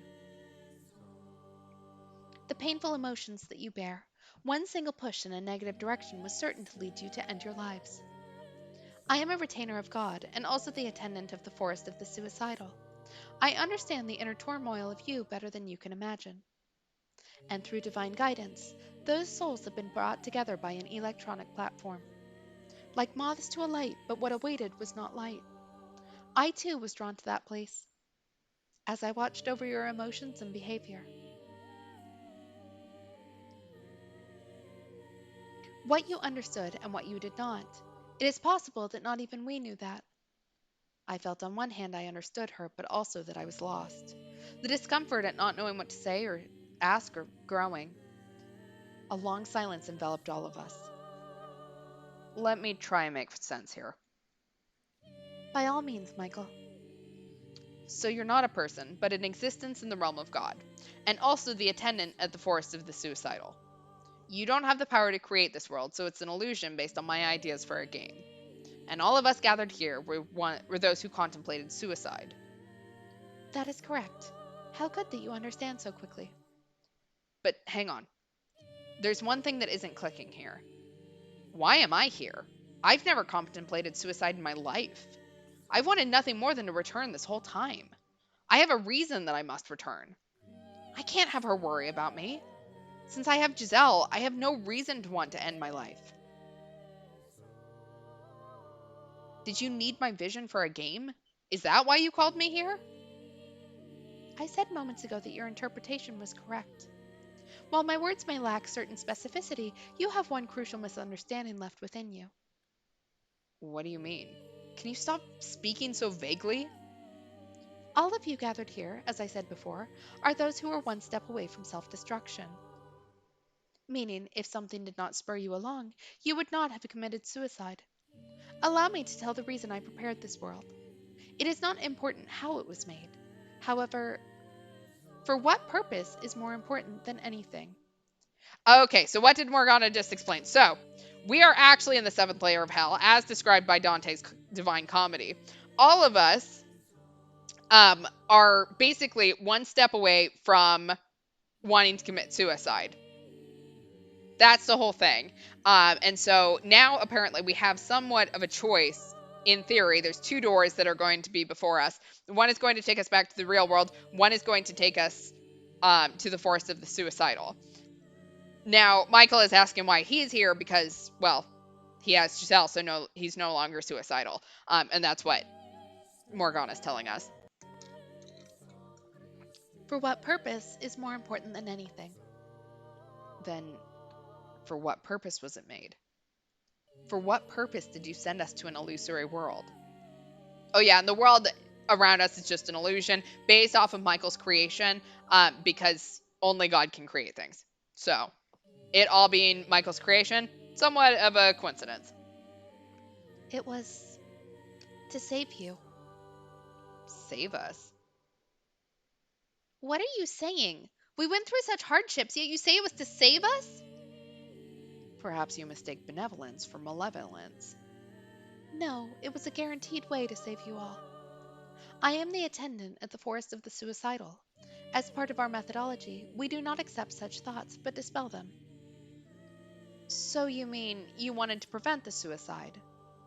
Not only you all, but I have interfered with many who strove towards self slaughter, and as such have prevented such outcomes uncountable times. However, interfering with you all did not go as planned, and you all came to the brink. You, guided by an invariably evil will, having no time to ponder the alternative, were being sucked rapidly into the world of the dead. What do you mean, an evil will? For you, and others weak like you are able to be easily infected by emotion, and particularly if that emotion is one that desires death. Your desire for death was cast upon you by a certain being. Wait. Which is the reason I created Seventh Layer and interfered in your electronic world. As for the electronic data that was originally to be published on the first day of April, I replaced it with Seventh Layer. Your lives were all temporarily saved. Michael, I don't know if this means that only 4 of us played your game when it dropped, so sorry, man. What if the evil will shows up and looks like Abby? Look, the white-haired girl was the thing that saved us last time. So the evil whale looking like her would probably be an issue. I'd be immediately skeptical. I told you to wait. You make it sound like it means that you were all about to be killed by Michael. Damn. The hell, man? I was trying to kill them? Why would Dark Dorg?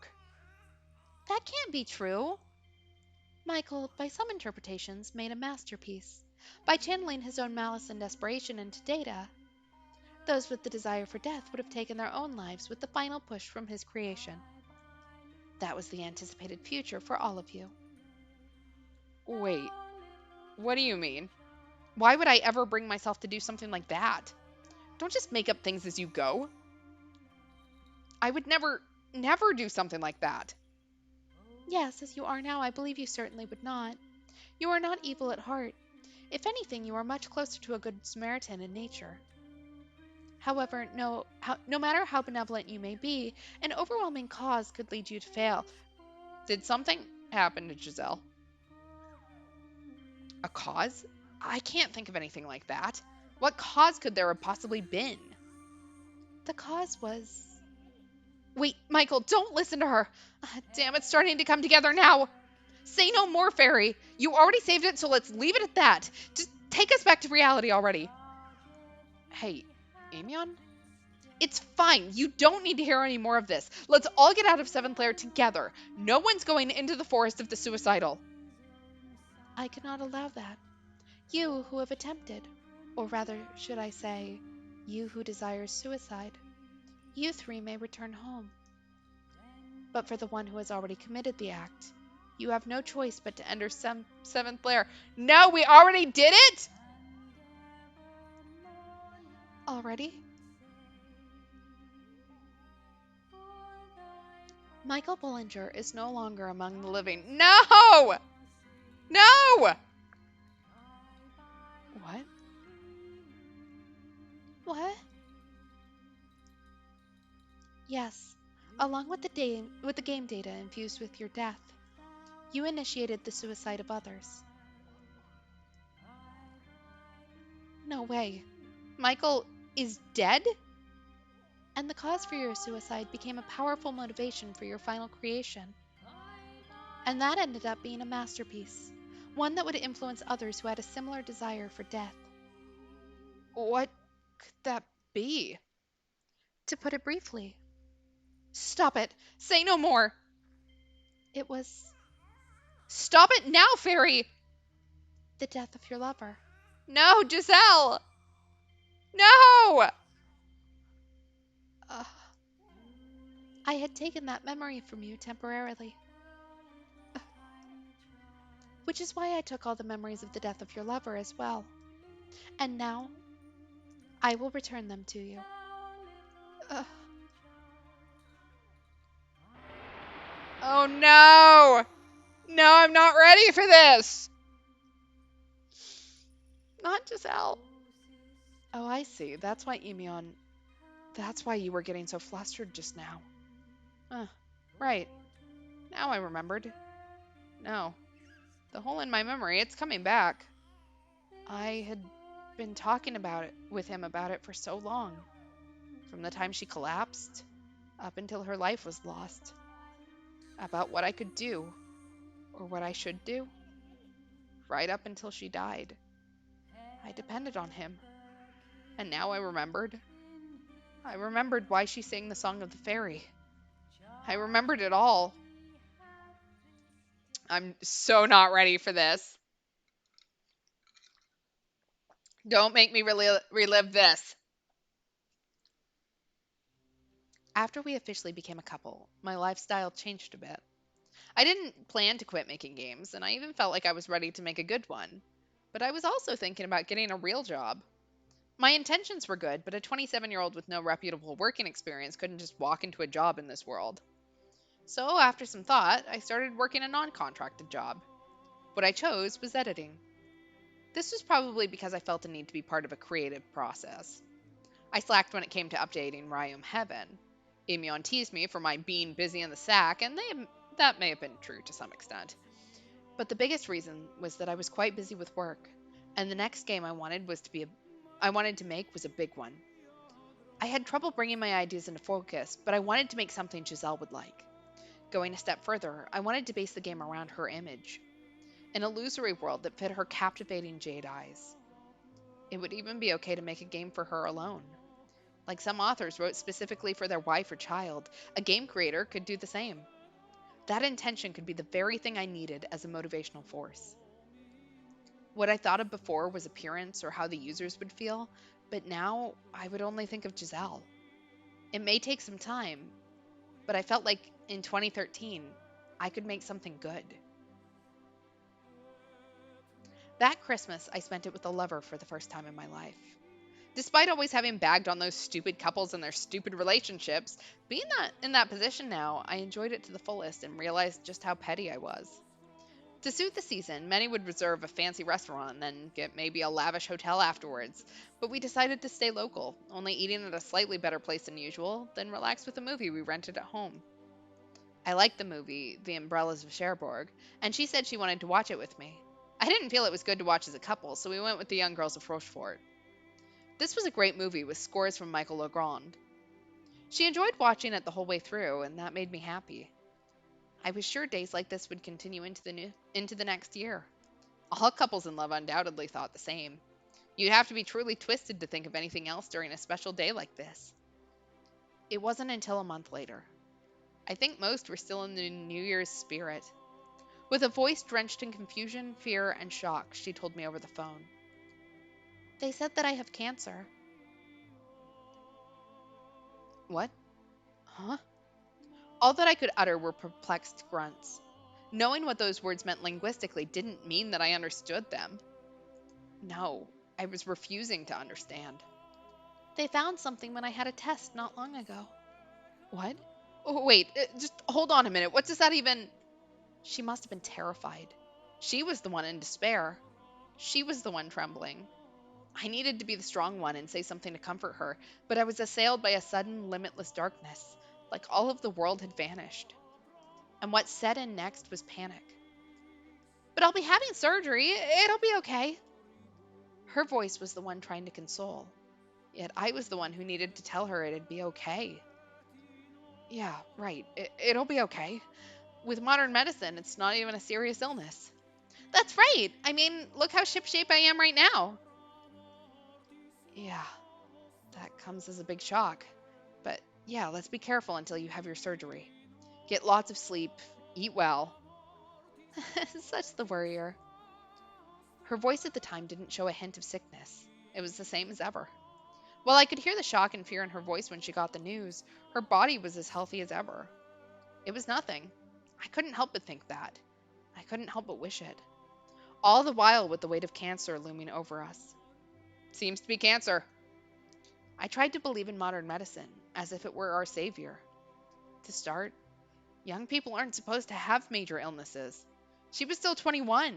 Having your life plagued by illness was something for down the road. Even more so for life-threatening illnesses. I mean, come on. 21-year-olds don't die easily. Even if they did, it was such a low chance that it wasn't something that happened. Sure, all kinds of tearjerker stories and movies were made, like those with the tragic parting between the protagonist and their lover. But we were normal people. So, I mean, none of it was real. Just completely unreal. Her first surgery went off without a hitch. As soon as she saw me run, winded, into the hospital room, she chuckled, "See, you worry too much." Seeing her unchanged smile, a wave of relief from the bottom of my heart made me do the same. Right, I knew it. It wasn't a big deal. This is real. I let myself be enveloped by that relief. She was so energetic in the hospital room. She ate all the sweets and food they brought her. There were others in the same room, looking pale, in terrible condition. Looking at them, all I could think was how I was glad she didn't turn out like that, no matter how awful that was. They looked like they weren't long for the world, but she was still in our world. The comparison was like night and day between them and her. Once she was out of the hospital, we went to the places we wanted to go. Saw movies we wanted to see. I worked on games I'd been kind of stuck on. With the crisp sunlight of winter shining on through the window, we talked. Her forehead shone red with the sun's light. Apparently, it's spread. Huh? Things had been going so smoothly, and she hadn't been out long. She brought it up with a painful grin like it wasn't a big deal. Mm, it seems like it's spreading faster because I'm young. But it'll still be okay, right? If it was going to be okay, that was surely what she wanted to know the most. Yet there I was, helplessly asking her the question she wanted answers to. How pathetic of me. That was the one thing I shouldn't have done. Of course it'll be okay. I'll be out of the hospital temporarily, and I'll have to have surgery again, so things will get busy. But as long as I have the surgery, I'll be good as new. She smiled in the way she always did, and I believed in that smile. I had to. But I was as nervous as could be. I think it was my first time praying to a god. On the way home, on the train, constantly, I felt like some unknown assailant had my heart in his grip. It was a terrible waking nightmare. You gotta keep it together. What's wrong with you? Well, yeah, I know that. But I just don't know what to do or how to even approach this. I just know I'll start thinking bad thoughts. She'll be okay though, right? I mean, she's so young. This is like some cruel joke. Keep it together, man. Jeez. I looked around online, and there's lots of people who managed to get through it. But searching online, I kept seeing that it spreads faster if you're young. Stop thinking negative, you big doofus. Whatever the illness is, it's important how you feel. She's all smiles to make you feel better and stuff. But what she really wants is for you to say everything's gonna be okay.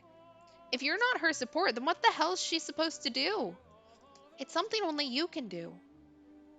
I just worry if I can actually. I get sick with worry when I see her face. I need to be the one to put her at ease.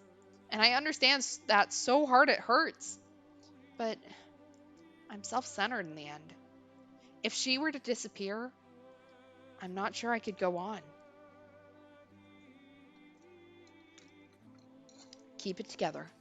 I need to be the one to hold it together. I repeated that to myself each time I went to see her in the hospital. But that resolve always seemed to crumble and fade in the moment I saw her face. She was like a drying plant, and I had no water to give. If I did, all I had was rotten, murky water. My performance was terrible. It must have been so easy to see I was putting on a show. 1 month passed, and that turned into 2. I tried to deny it as long as I could, but Giselle was getting thinner. Her cheeks in the stark winter sunlight, I just didn't see the same life that they had before. As the surgeries continued, we kept saying to each other that it was fine. It was nothing. The next surgery's the last. She'll be out of the hospital in a jiffy. All in direct contrast to the sickly tone her face was taking. And then, the announcement finally came. The surgeries can't keep up with the spread of her cancer. It was like tumbling down a steep hill.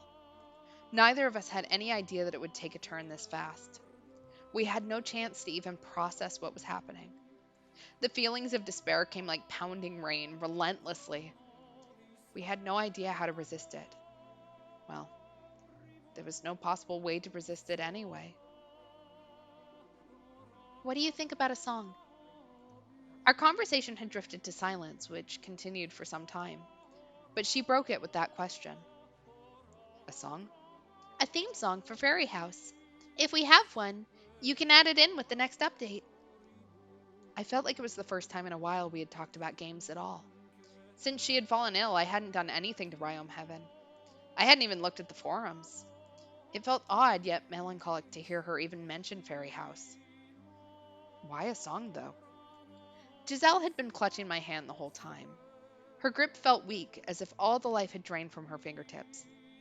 Those bony fingers grazed my hand, searching for a sense of security. I would have burst into tears if I wasn't careful. I want to leave something behind, but I don't have the talent or skills to actually make anything. So I thought that singing would be a good thing to do. I can't sing like a professional, but if it's okay with you, I wanted to be a part of your game. Can I? That's It's as though she was, "Stop talking like you won't be here. You can do it any time. After you get out of the hospital and get better, then you can sing, so it's not like you have to do it now." But if we don't do it now, we may never have another chance. That's. No! I squeezed her hand. Her shockingly frail hand was light as a feather. In a raspy voice, I pleaded, "Please don't say that." I didn't want to hear that the end was near for her. Everything was going to be fine. Even with how fast it spread, medicine can help. My wishes were borderline delusional. I just. Her voice in that moment was frailer than I thought possible from her lips. I don't want to be forgotten. Like a levee had broken, she burst into sobs. I know. I need to sort out my emotions. I've been thinking a lot that I need to make my death not be a burden on you, so it's better if you forget about me. I know that already, but it's so painful to think my existence will fade from within you. It's so much harder than the physical pain and anguish I feel. She took as deep of a breath as she could after her outburst. I think it was the first time she'd gotten so emotional with me. She'd always been so considerate. She was the one who was sick, but she was always the one to smile and reassure me that everything was fine. But she was just being smart, thinking logically about what kind of future she had to leave for me. She didn't really feel that way. Obviously. It was so obvious, yet I hated myself for being so helpless as to make her scream like that. So what she was saying was that she wanted to leave her voice in my game. She wanted to leave her mark on the world, and it was for me. Forgetting would be so much worse. Running my fingers along hers, running my fingers through her hair. Like always, she was there, and I felt her. But I had an impending sense that the always was about to disappear. I blinked hard to shake the image from my mind. Blinking like that made the tears welling up in my eyes stream down my cheeks. What I couldn't hold back was now spilling out. At first, I thought it was a miracle. Even if I could relive my life again and again, there would never be another like you. You accepted my games for what they are, and I started wishing that you could have accepted all of me for what I was. And then that came true. There will be others who like your games for what they are. No, Giselle, that's not what I mean.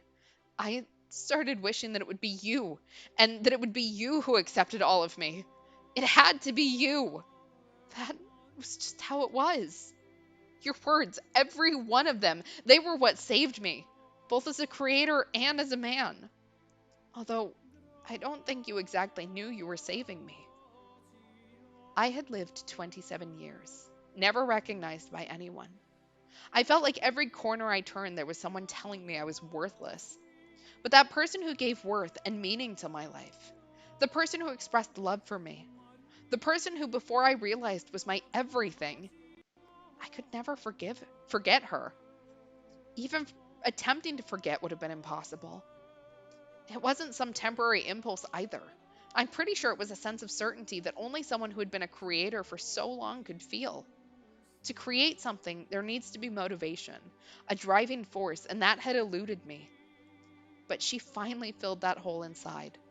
Her existence had affected me deeply, and she was now the center of my life. Whatever may happen, she was now an impossible thing to remove. Until I grow old and die, my only love will ever be you. I said it quickly through gasps in my breath. She went quiet before trying to say something, but she again closed her mouth.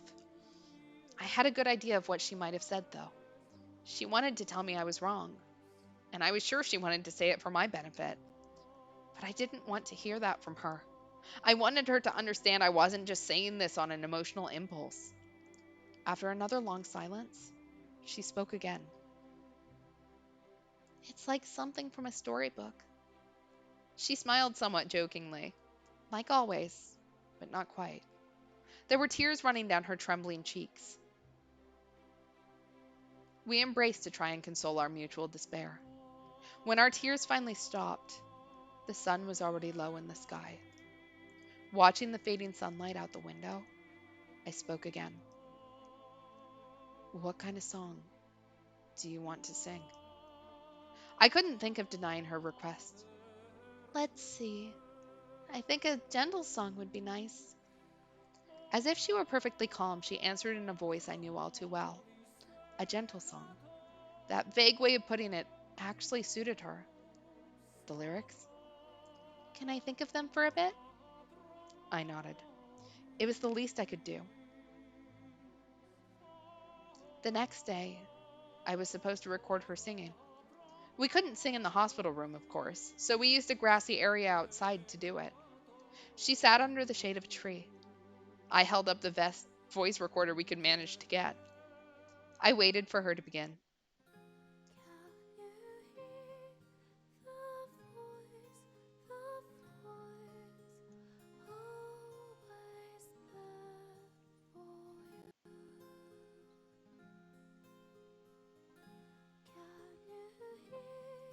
The I keep expecting it to like actually match it, and it never does.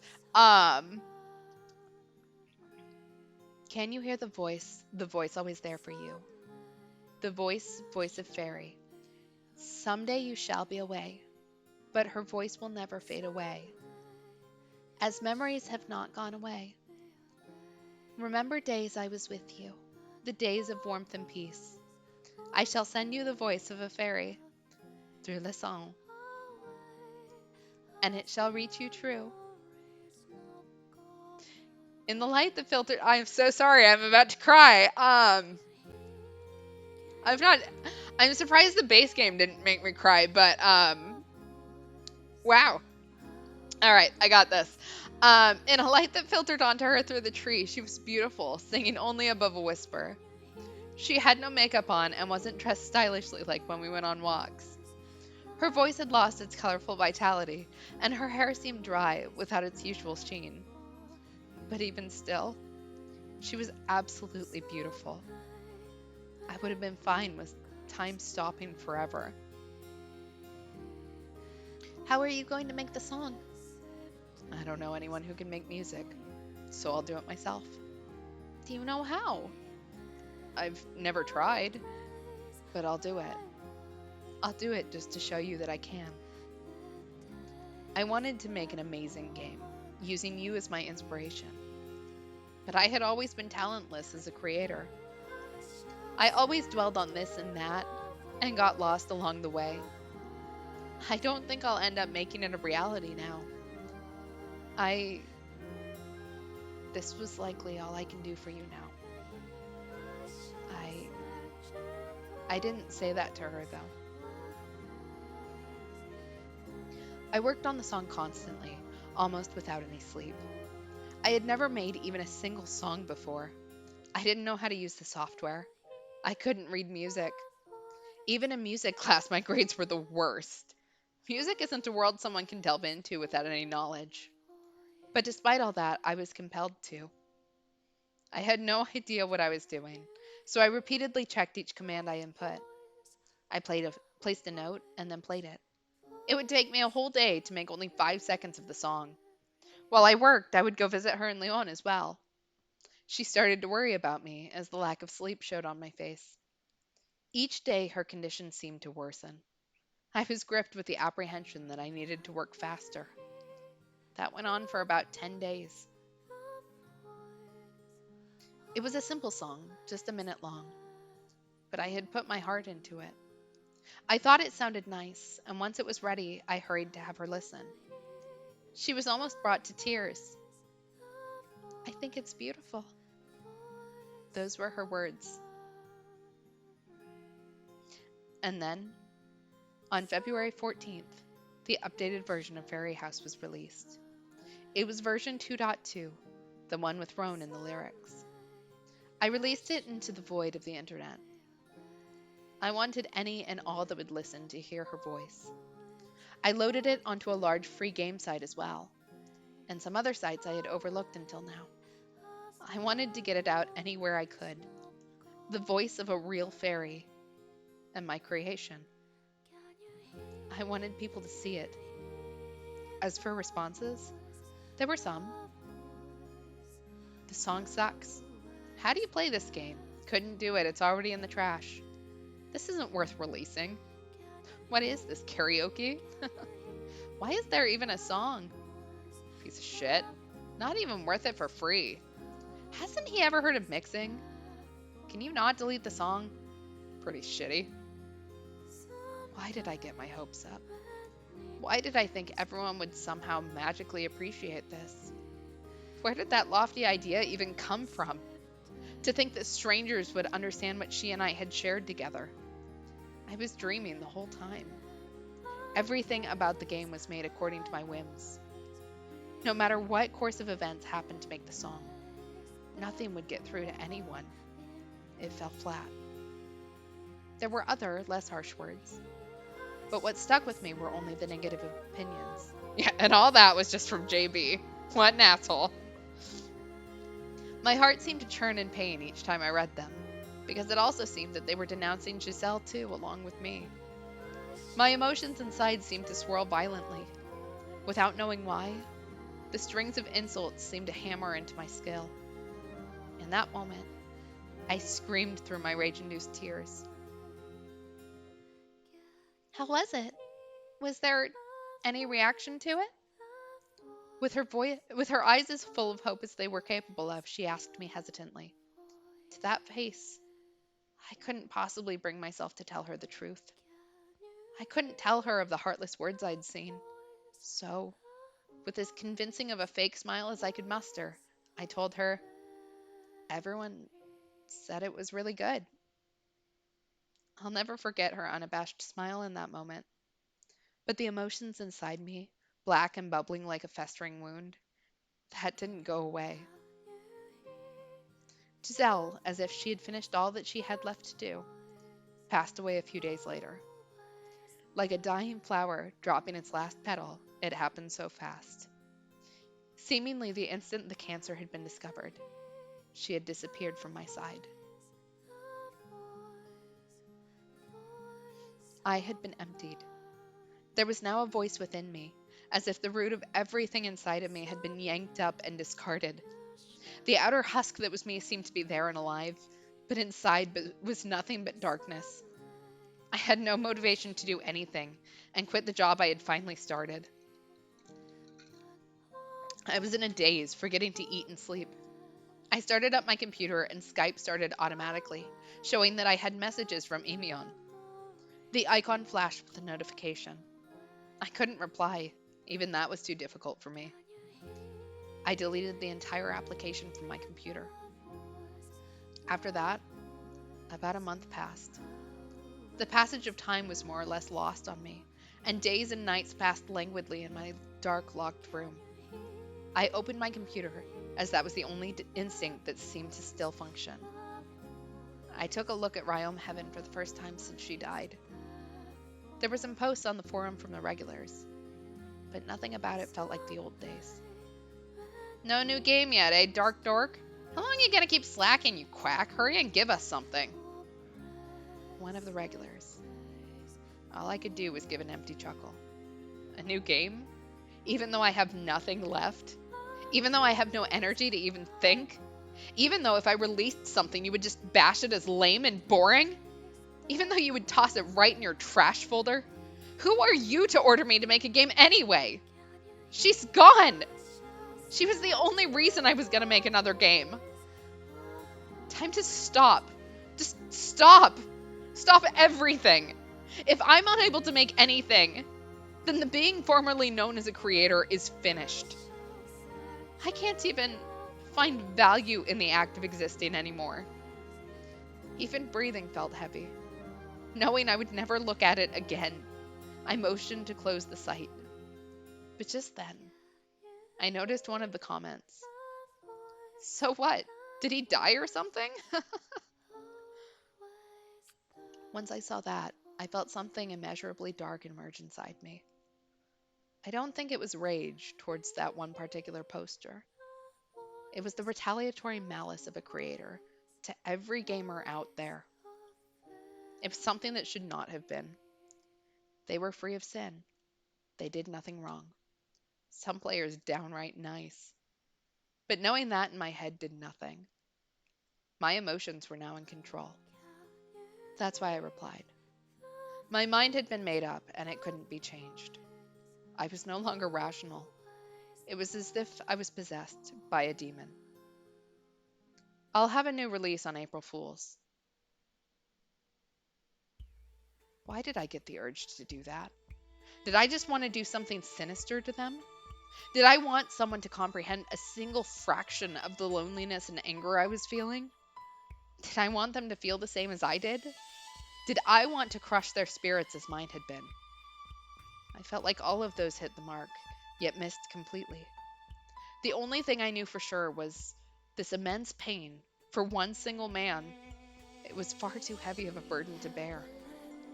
The putrid, pus-filled swamp of malice that had manifested inside me, it was growing. In fact, it was consuming me. It wouldn't get better unless I could expel it. Well then, I needed to spit it out. Show it to them all. And I only had one method of doing that. I was a creator. The only choice I had was to put hope and benevolence, hate and despair, all of it, into one of my creations.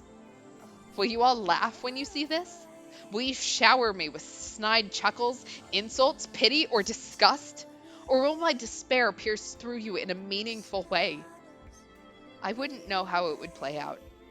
I didn't need to know. That was already beneath me. I didn't care about any backlash. All I would do was release it. That's all. I ended up finishing on time and went through with releasing it. In a way, this was to be my last creation. Although I didn't know if it was something worth calling a creation. It was the malice of a creator. His despair and his madness, all wrapped up into one. A suicide documentary. I did enough to make it look like a game, desktop icon, what have you. And I simulated it countless times. Because I couldn't do a debug test. If I messed up anywhere along the way, it would all be for naught. Until April Fool's came. Over and over, I practiced for how I was going to kill myself. For my last creation. And then April Fool's came. I hadn't a single inkling that I could possibly fail. Despite being the type who has a plethora of bugs in my games, this time, of all times, it would go flawlessly. There was an odd sense of comfort in that.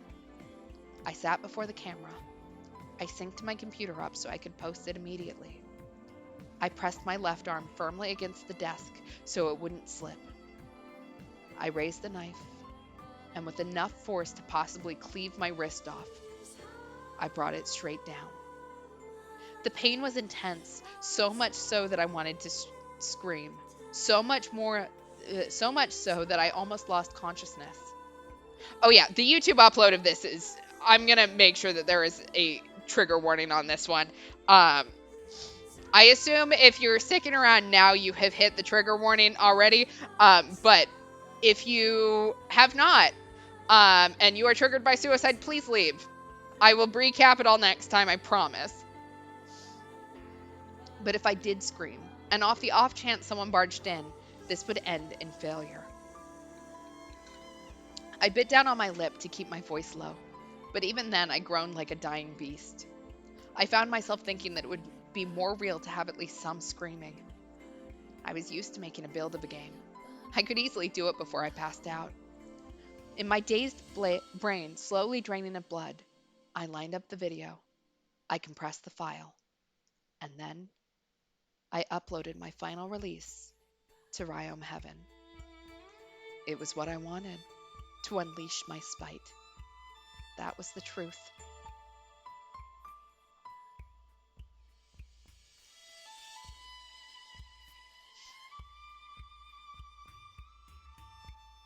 I have no comprehension of creation.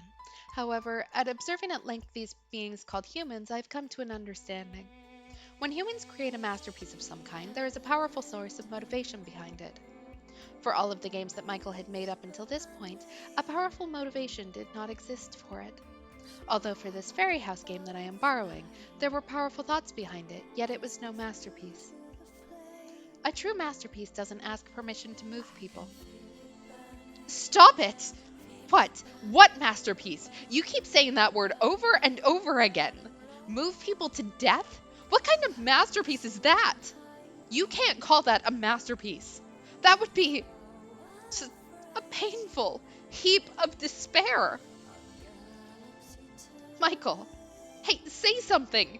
Tell us this is all a lie. Something as crazy as pushing people to suicide.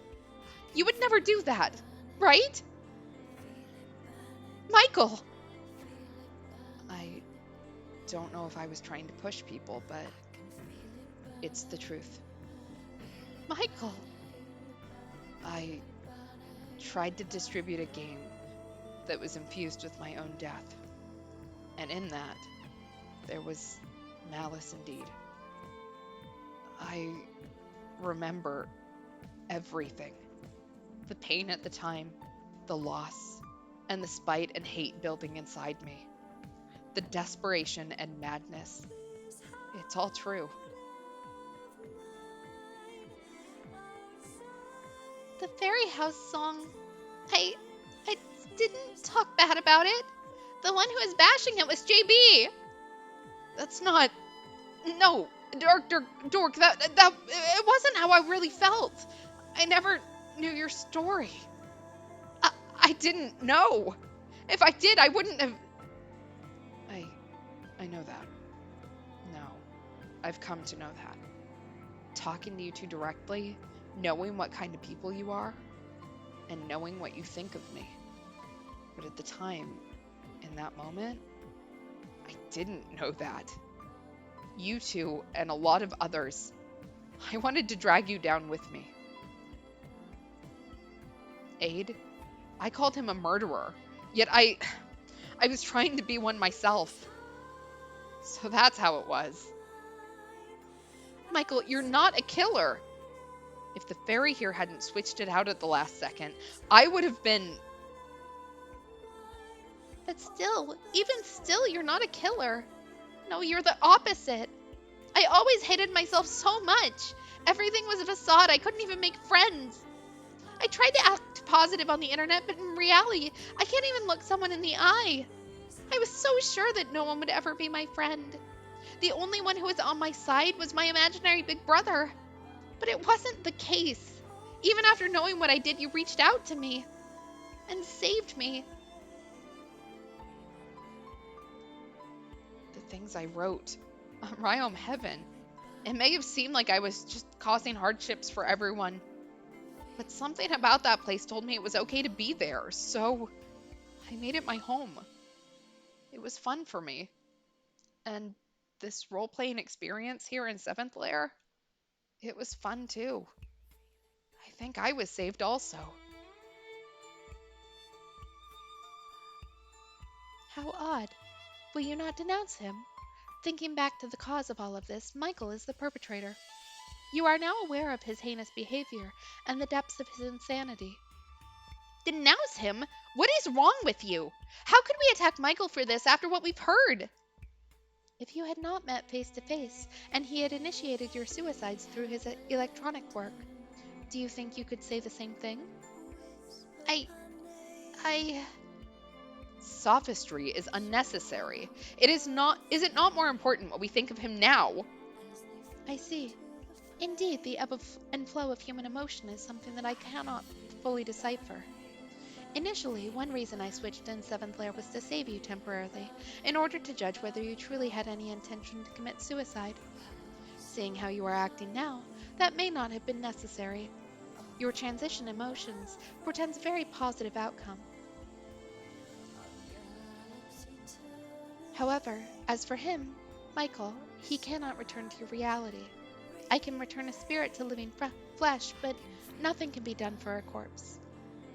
He is already destined to descend into hell. Get out of here! Why does he alone have to go to hell? Did he do anything to deserve that? Yes, he did. His own suicide, and also initiating the suicide of others.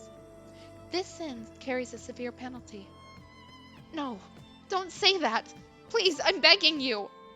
He's a precious friend of mine. Don't say you'll take only him. Do something about it. You're like a god or something, right? Do something, please. Death cannot be undone. No.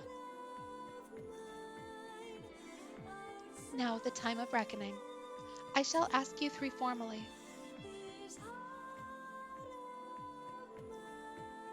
Do you intend to return to reality? Or do you wish to stay here as you are and enter the forest of suicidal as one of the deceased? I... You should all go back. You really should. I want you to. Right now, I'm full of regrets. I regret my decisions at the time. If only I had realized so many things. Realized them sooner than I did. The one who puts thought into something isn't just the creator. The players receiving it do as well. Creation is a one-way street, and you can't actually see the recipient's thoughts. But there should have been a way to get closer, and there was. The people gathered at Ryome Heaven. I could have gotten closer, asked what they were thinking, and then I may have been able to visualize.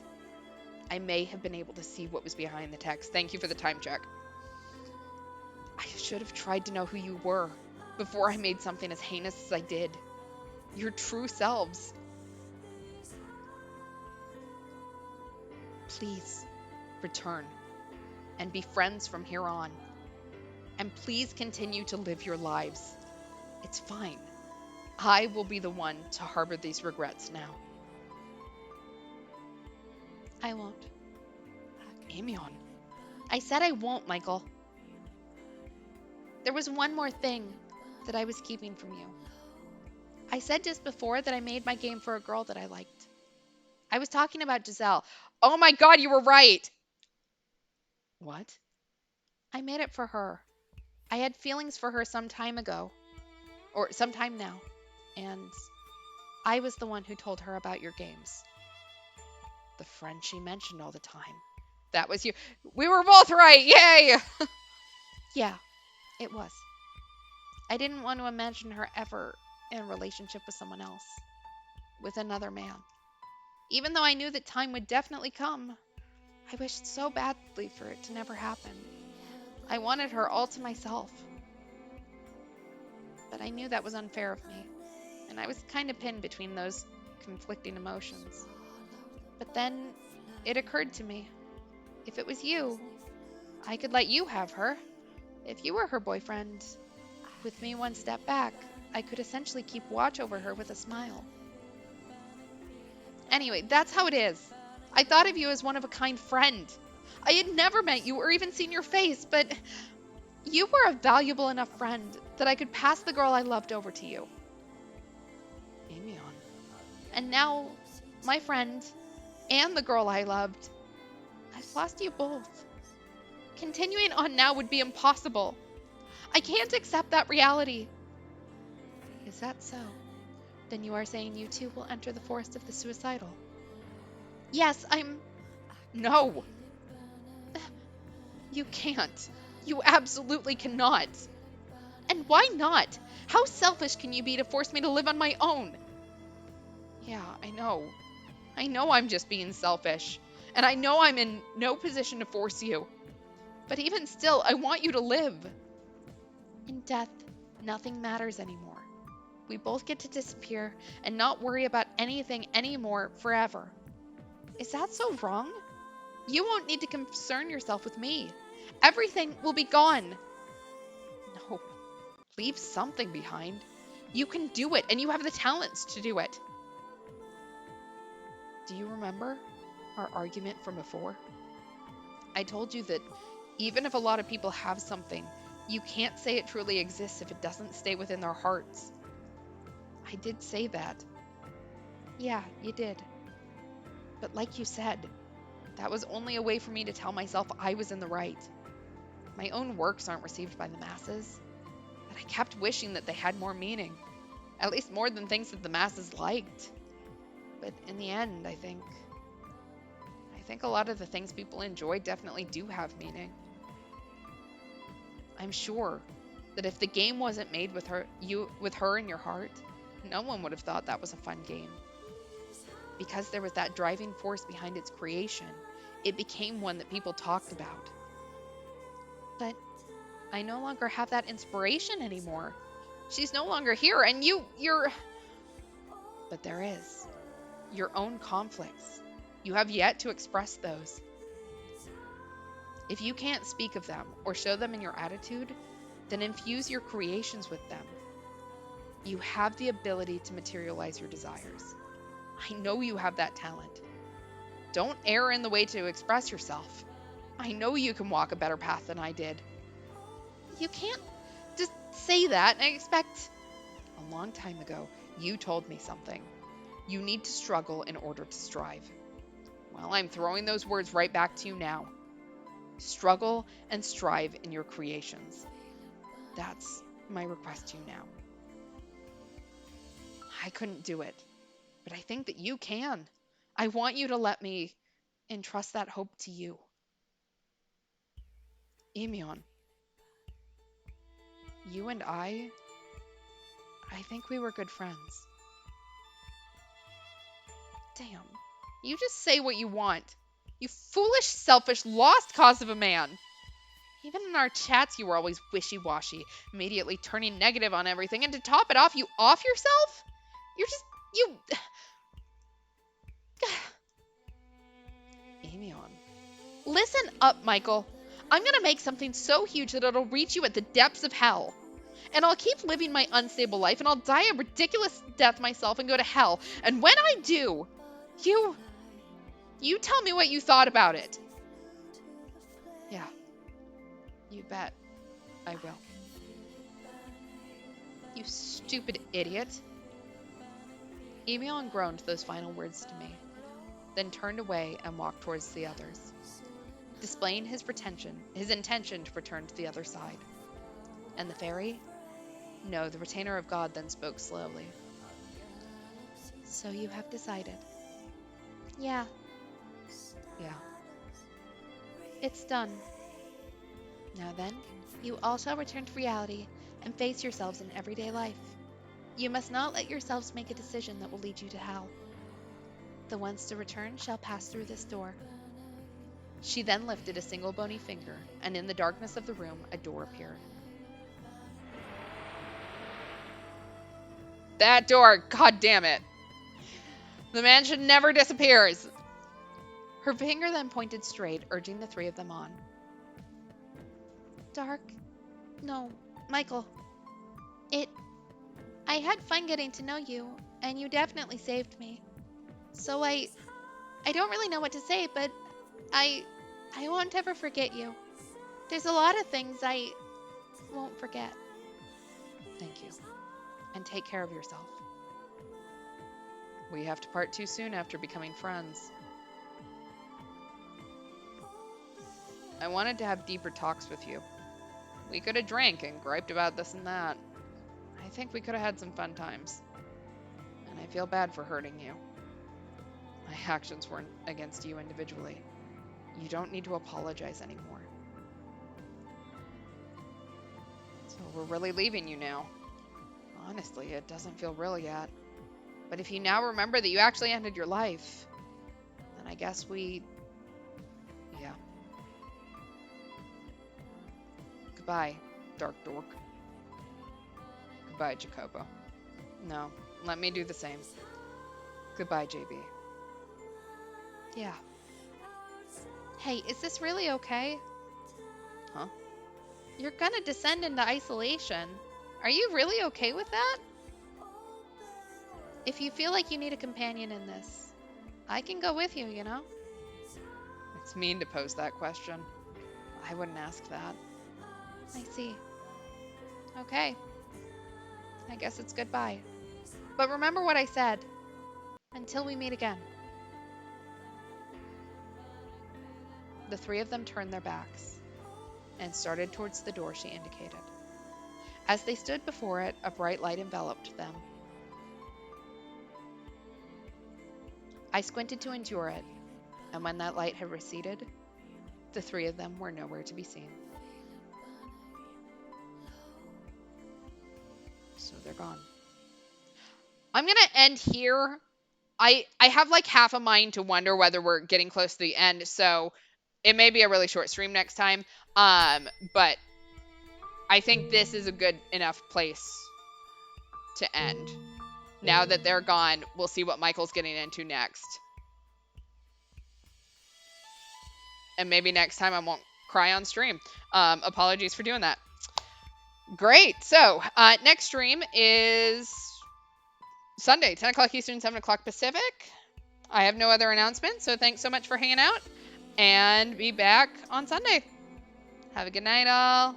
And go watch something nice or something. Like, do not go to bed right now, like, with all this dark shit in your head. Like, go do something nice. Go, I don't know, sniff some lavender or something. Like, please take care of yourselves, because we got into some really dark subject matter here. So, just please take care of yourself. Have a good night, all.